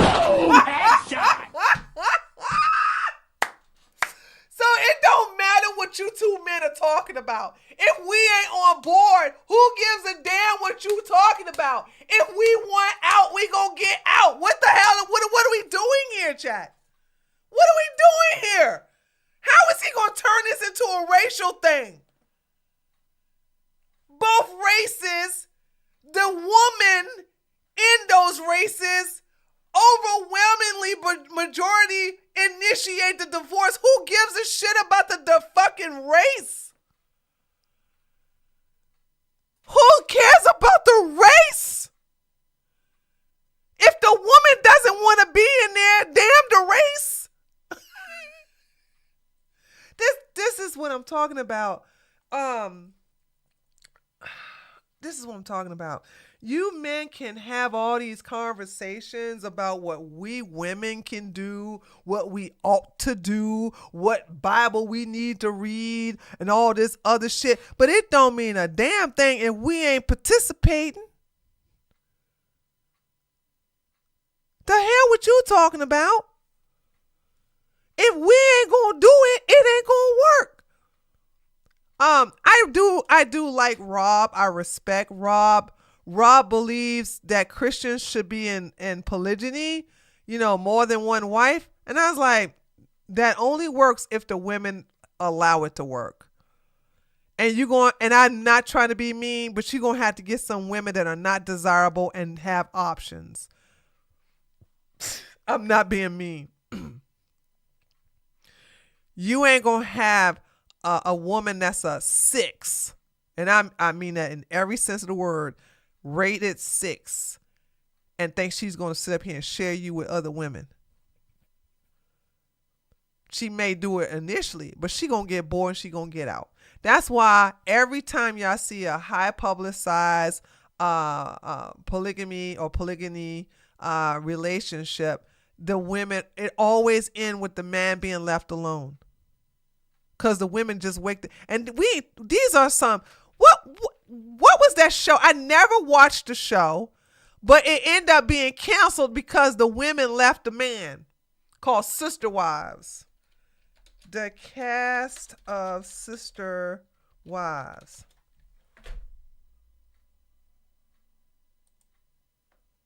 I should have, hold on.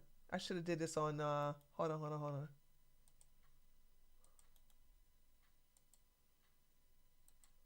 Okay, here we go.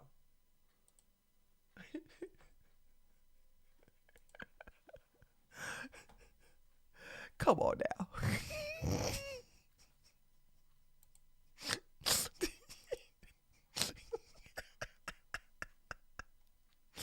Do you think? I'm sorry, I'm surprised it lasted that long. And these women, I'll safely say, they are a 5.5 or a 6. I'm gonna say 5.5. You know what I'm saying? And even they didn't stay married to this guy. He had 4 wives. Now he has 1. Yeah.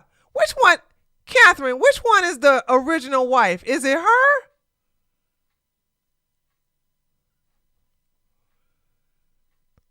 See, ladies, this is why I tell y'all how powerful we are as women.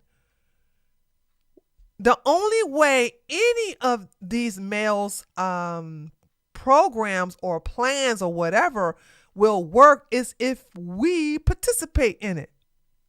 If we don't participate in it, we ain't doing shit.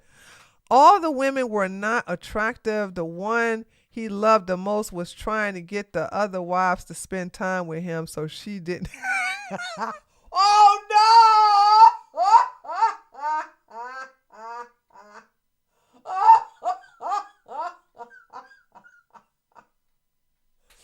See what I mean? That's what I'm talking about.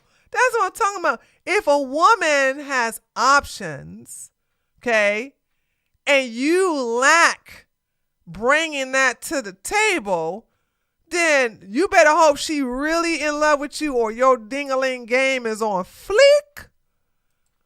Because that marriage ain't going to last, honey. And again, I'm going to say this one more time. If we as women are not on board, the hell what you talking about? I don't care if you do ecclesiastical or you do common law or whatever. Community pressure. Ain't nothing going to stop a woman from doing what she got to do. That's the reason why a lot of these men love Islam. Demographics in general matter. So you can do a lot, actually, including prenuptial agreements. You can have a prenuptial agreement with the ecclesiastical authority without the state even involved. And it seems like that would mitigate your risk to damn near nothing. How, though? You can't have nothing in the prenup that says you can't get divorced. You understand that's the purpose of the prenup, you dumbass. The prenup is when you get divorced.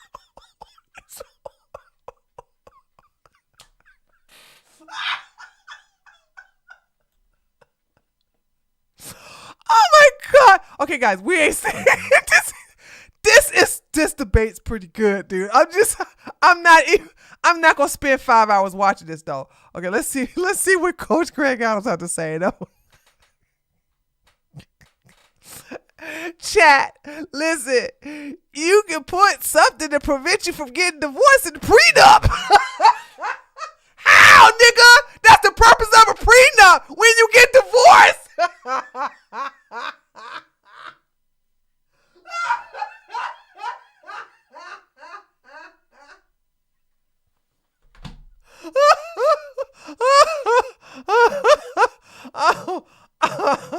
You said if about 50 times So did today. you. Now, here's what I'm telling you. No, he didn't. He didn't even say anything. He was sitting there listening to your dumb ass. How could you sit up here and say, Coach Greg Adams said if? When, all right, we're already in this system. You're going outside of the system to create a scenario for me to argue What against. system are you going outside of? We're talking about marriage is typically done with the state.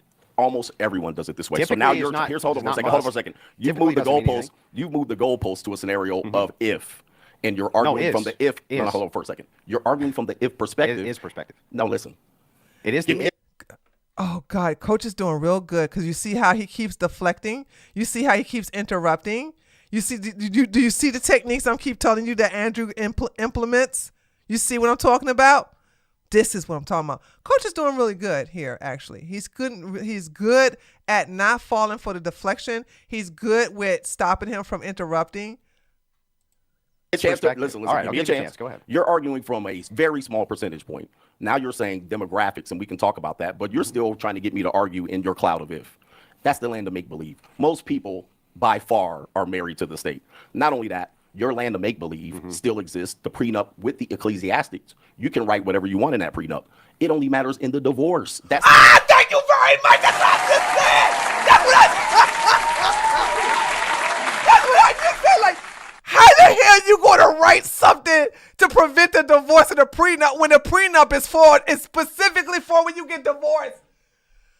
Oh God, he got him. He got him. the reality. So I'm still dealing in reality. So You're am in the I. clouds. Hold on for a second. You're in the clouds. So let's take the demographics. Okay. In your scenario, it sounds like, which would be fair, your primary concern is with white people. No, it's with Hold all on for a second. You said with black people, the demographics, the chance is higher. Yeah.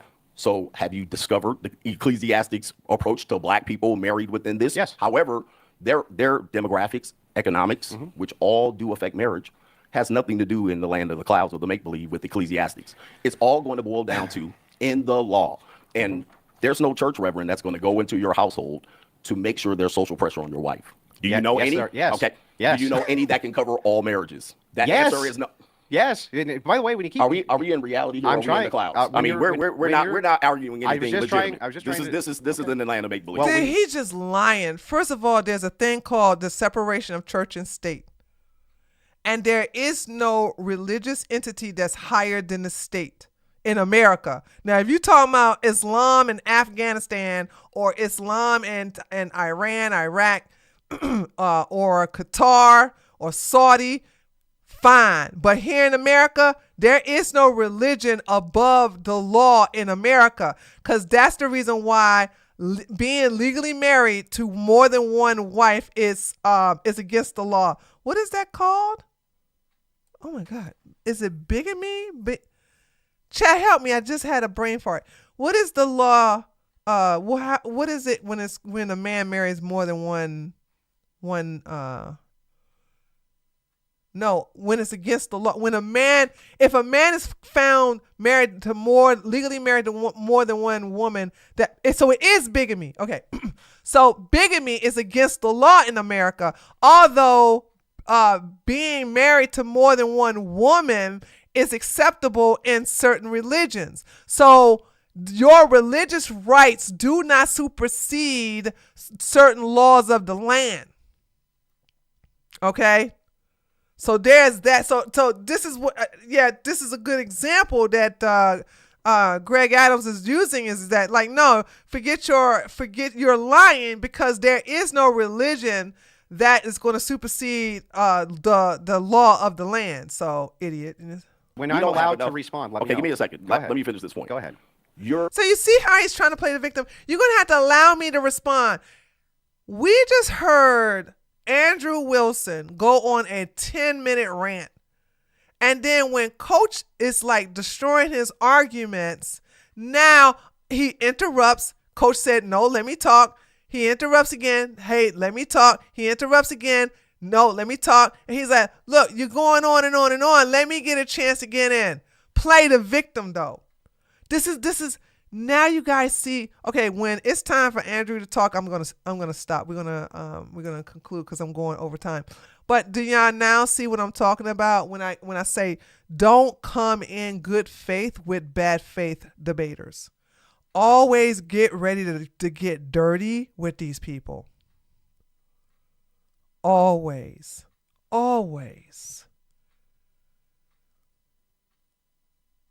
I don't play nice with these people. And it shows when I had to debate him because he rage quit. Imagining. Your imagination is great. John Lennon would be great. You would be proud of you at this particular point. But I'm imagining all the people. You're imagining all the people under a situation and a structure that you brought in here. All right. But the state highly governs this, and the state highly governs divorce. I'm dealing in a reality situation where I'm trying to counsel men to give information to. The best thing you've told me is that you're willing to give men the option to do this. Are they willing to all do this option? The answer is probably not, just like they're not willing to do what I'm telling them to do. However, we're both attempting, which is a good thing. It's noble. However, your situation rarely exists. Can we talk about the reality of what exists? Sure. Absolutely. Okay.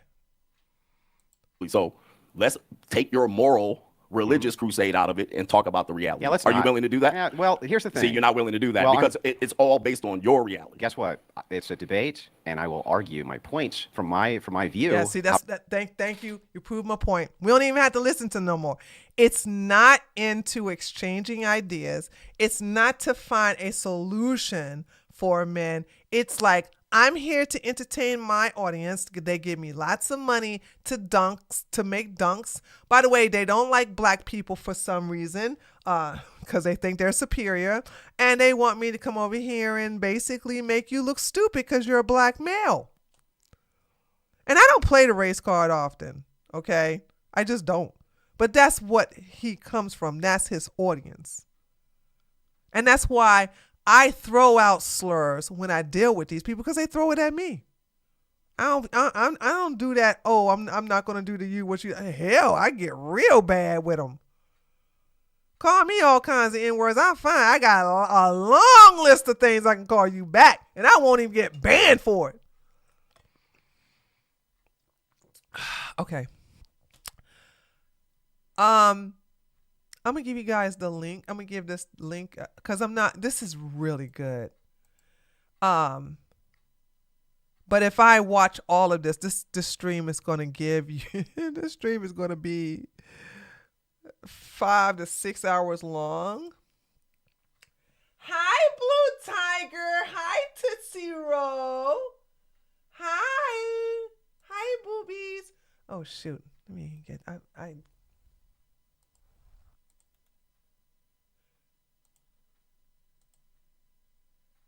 Okay, and let me get it on my chat here.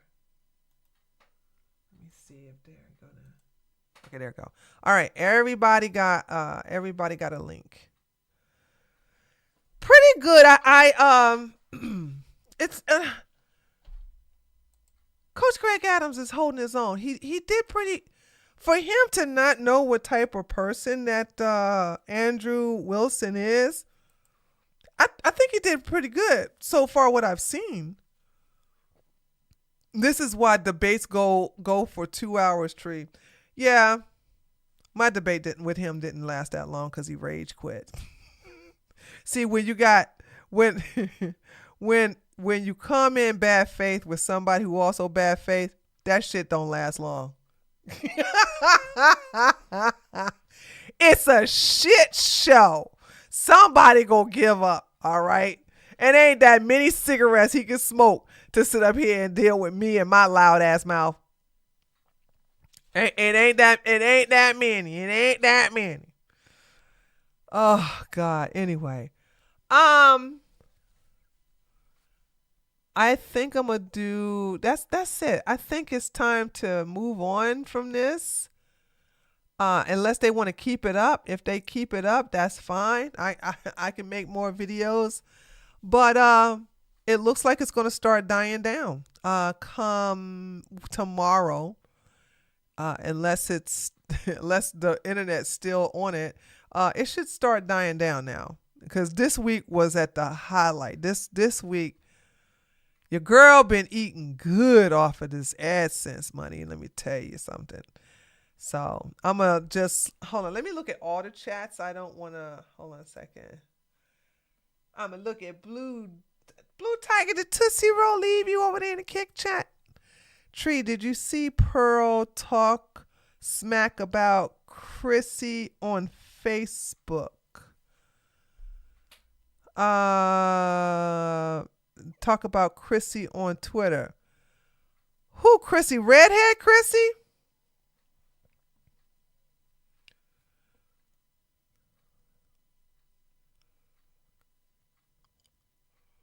If you're talking about redhead Chrissy, that's... Oh, okay. That ain't nothing new. Chrissy too nice. I'm not getting in that. Like I said, I'm waiting for white women to stop being nice and start, like, instead of telling me to stop being so mean, you need to take notes and start being a bitch too. Tissy! I see you, Tissy Roller. Chrissy, every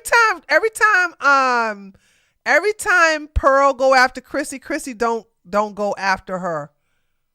Chrissy takes the typical white woman route and be nice and say I'm not even gonna give you the energy. The hell. That's why she come after them. I'm like, nah, dude. I wish your ass would. I wish you would. Chrissy was too nice to Rachel back in it. Yup. So that's what I'm saying. That's why when you see them try to tell me stop being mean, like, I'm going to let y'all know something. If you see somebody say something very plain like, oh my God, thank you for the gifted subs. Joe! Sandorman got a gifted sub. Sandorman, you got yourself a gifted sub over there with Joe on Kick. Do you still talk to Dr. Upcoming? Yes, I do, Trippy.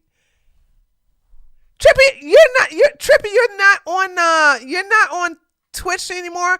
I need to invite the Dr. Common Sense onto my channel. I really do. Thank you for saying that, Trippy. I I need to contact him. He and I have great rapport because we kind of like grew up in the same way. Except he's a hardcore Christian, but he said, what did Dr. Common Sense say? I'm not like your typical, he said he got that David in him. That's what he said. He said he got that David in him. So he ain't no nice Christian.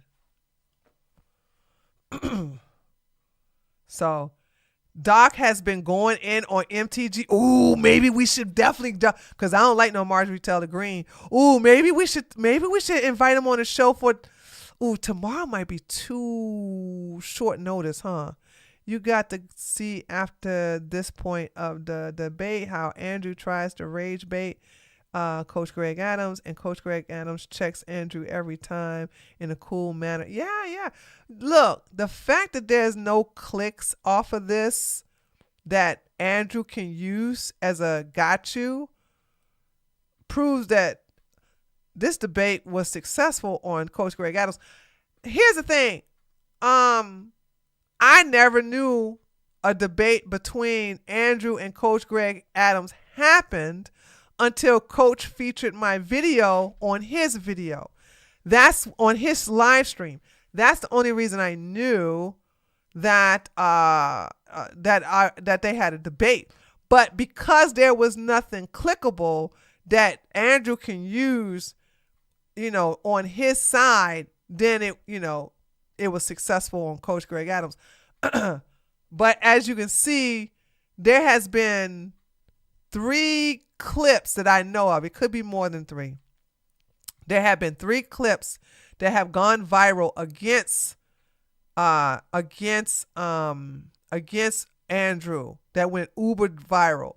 One of them was the rape clip where he said that women enjoy it. The second one was the can't open a jar of pickles. That's the second video clip that went viral. And the third one is with Charlie with the whole your wife has 3 baby daddies.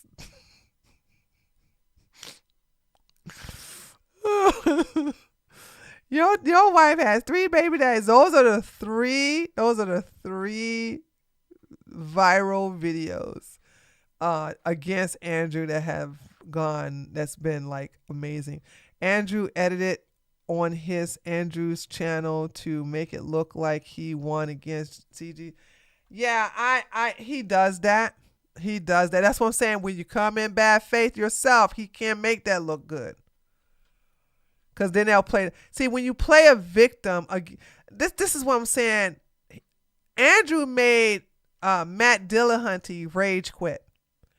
And I'm going to repeat something that Andrew said. Because Matt Dillahunty said, I didn't rage quit. I refuse to debate you. And Andrew said, whoever leaves the debate is the loser. Whoever leaves the debate is the loser. So when Andrew left our debate, all his unhinged, white supreme pizza, inbred, Yakubian savages were saying, you were unhinged, you wouldn't let him talk. I was like, he wouldn't answer my questions.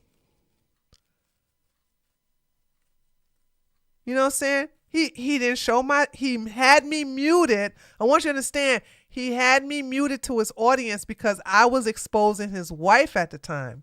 He didn't have my screen shown on his screen. Okay? His audience saw nothing. And thank God Brittany took a clip of that to show everybody what Andrew was doing.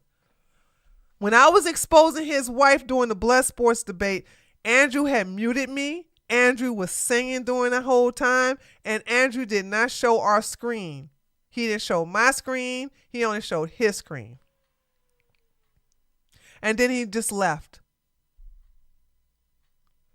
Please do a part 2 of, and I probably won't because it's going to be over and done. Like the next time I stream will probably be next Saturday, and it's going to be old news by then.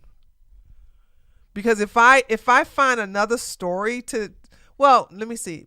Maybe Wednesday I probably will stream. We'll see.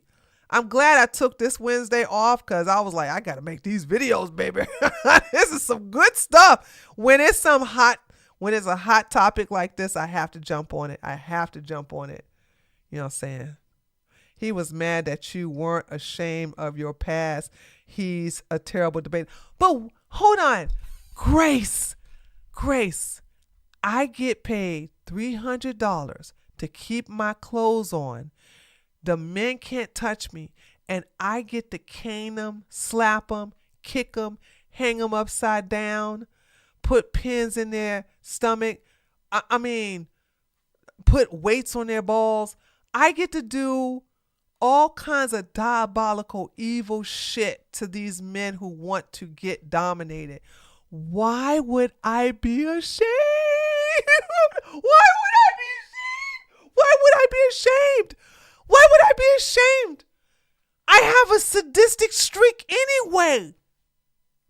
Do you know about a guy called Speak Easy? First, I was on his panel with Andrew. Then, because I called out Easy, Andrew had to join a panel to protect himself. No, I don't know who that is.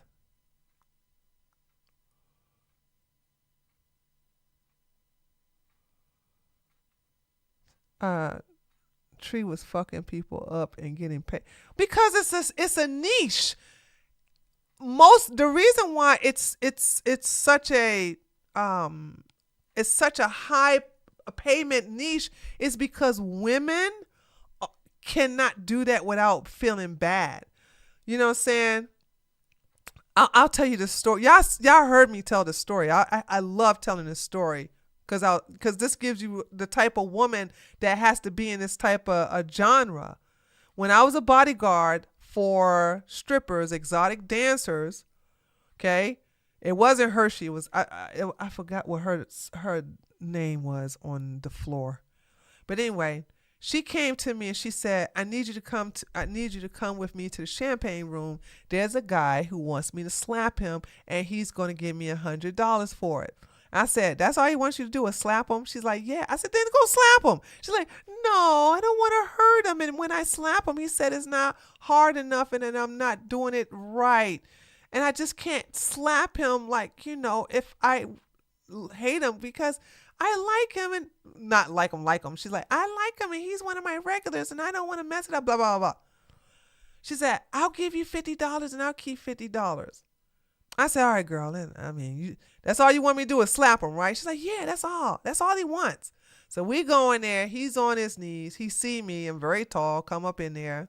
He looks up and he's instantly hard, right? Like, oh, shit. He's like, oh, you're the bodyguard? Like, yeah. I said, okay, so let me get this straight. All you want me to do is slap you, right? He was like, yes, mistress. And I said, okay. And I took my left hand, lift up his chin, because you got to make sure you don't hit the ear.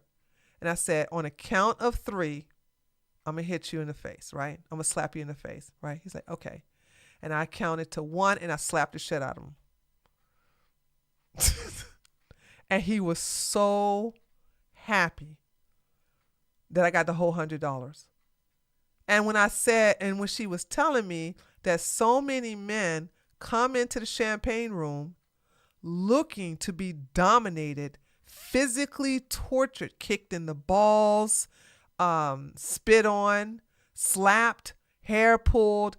She's like, because women don't normally do this, they come to the strip clubs to get this done to them.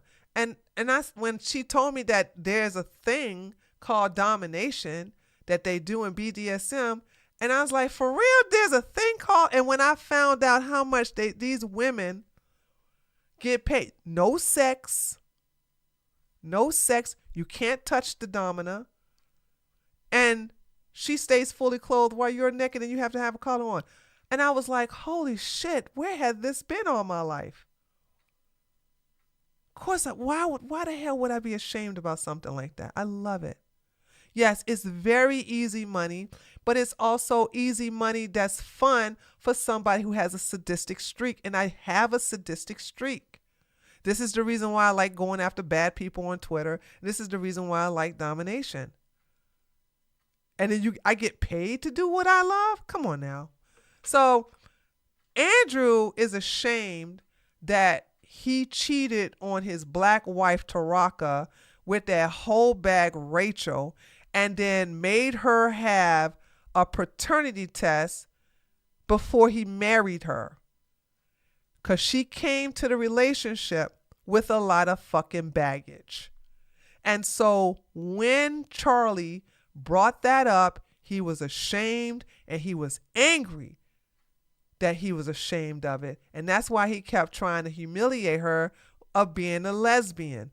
Listen, if you're a lesbian, and I'm saying this as a bisexual woman, how the hell you going to shame us by saying we lick pussy?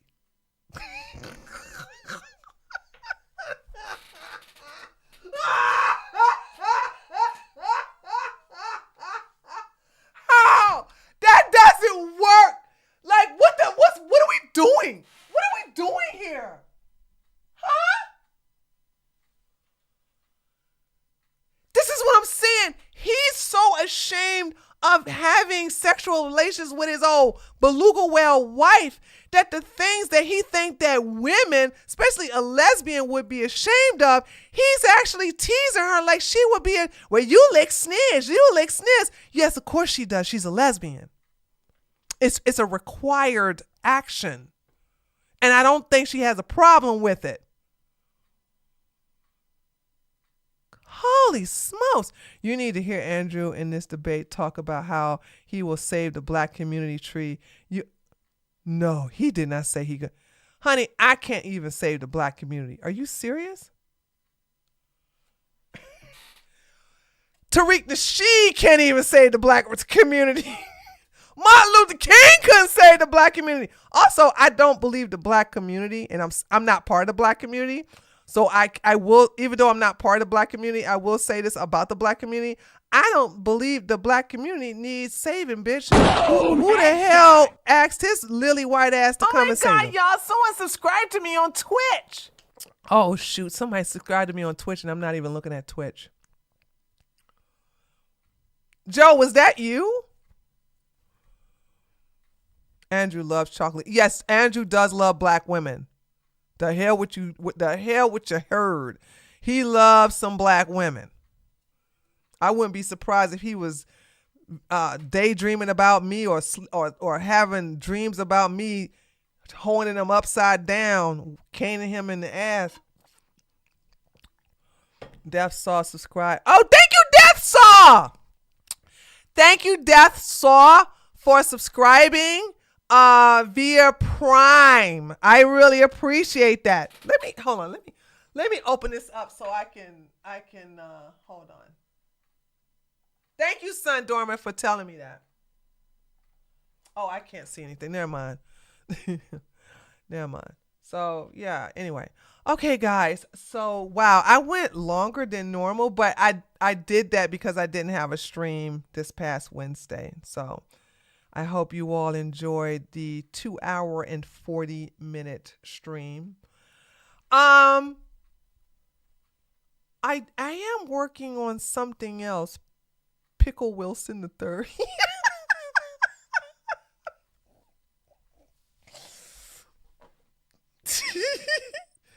I would hold on. One more thing.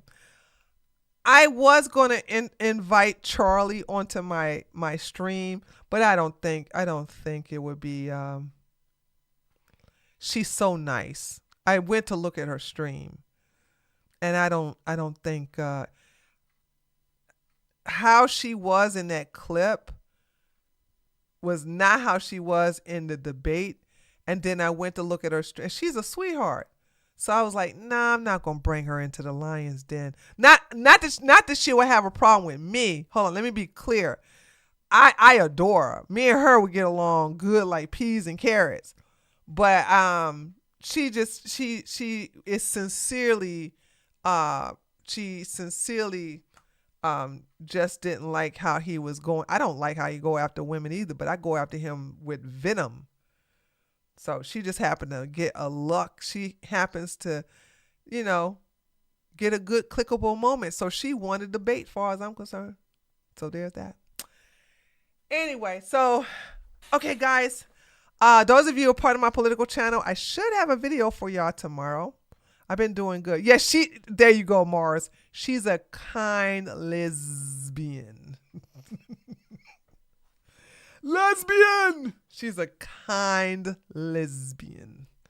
So when you're nice and kind and gentle, I tend to leave you out of the lion's den. You know what I'm saying? You could just cheer from the seats, the seats up in the stadium. All right, guys, I'm gonna go. Thank you so much for coming by, and I will see you guys in my next video. I don't know what it will be, but I thank you all for liking my video, for commenting, and thank you for subscribing. Okay, I'll see you all on the next one. Later, taters.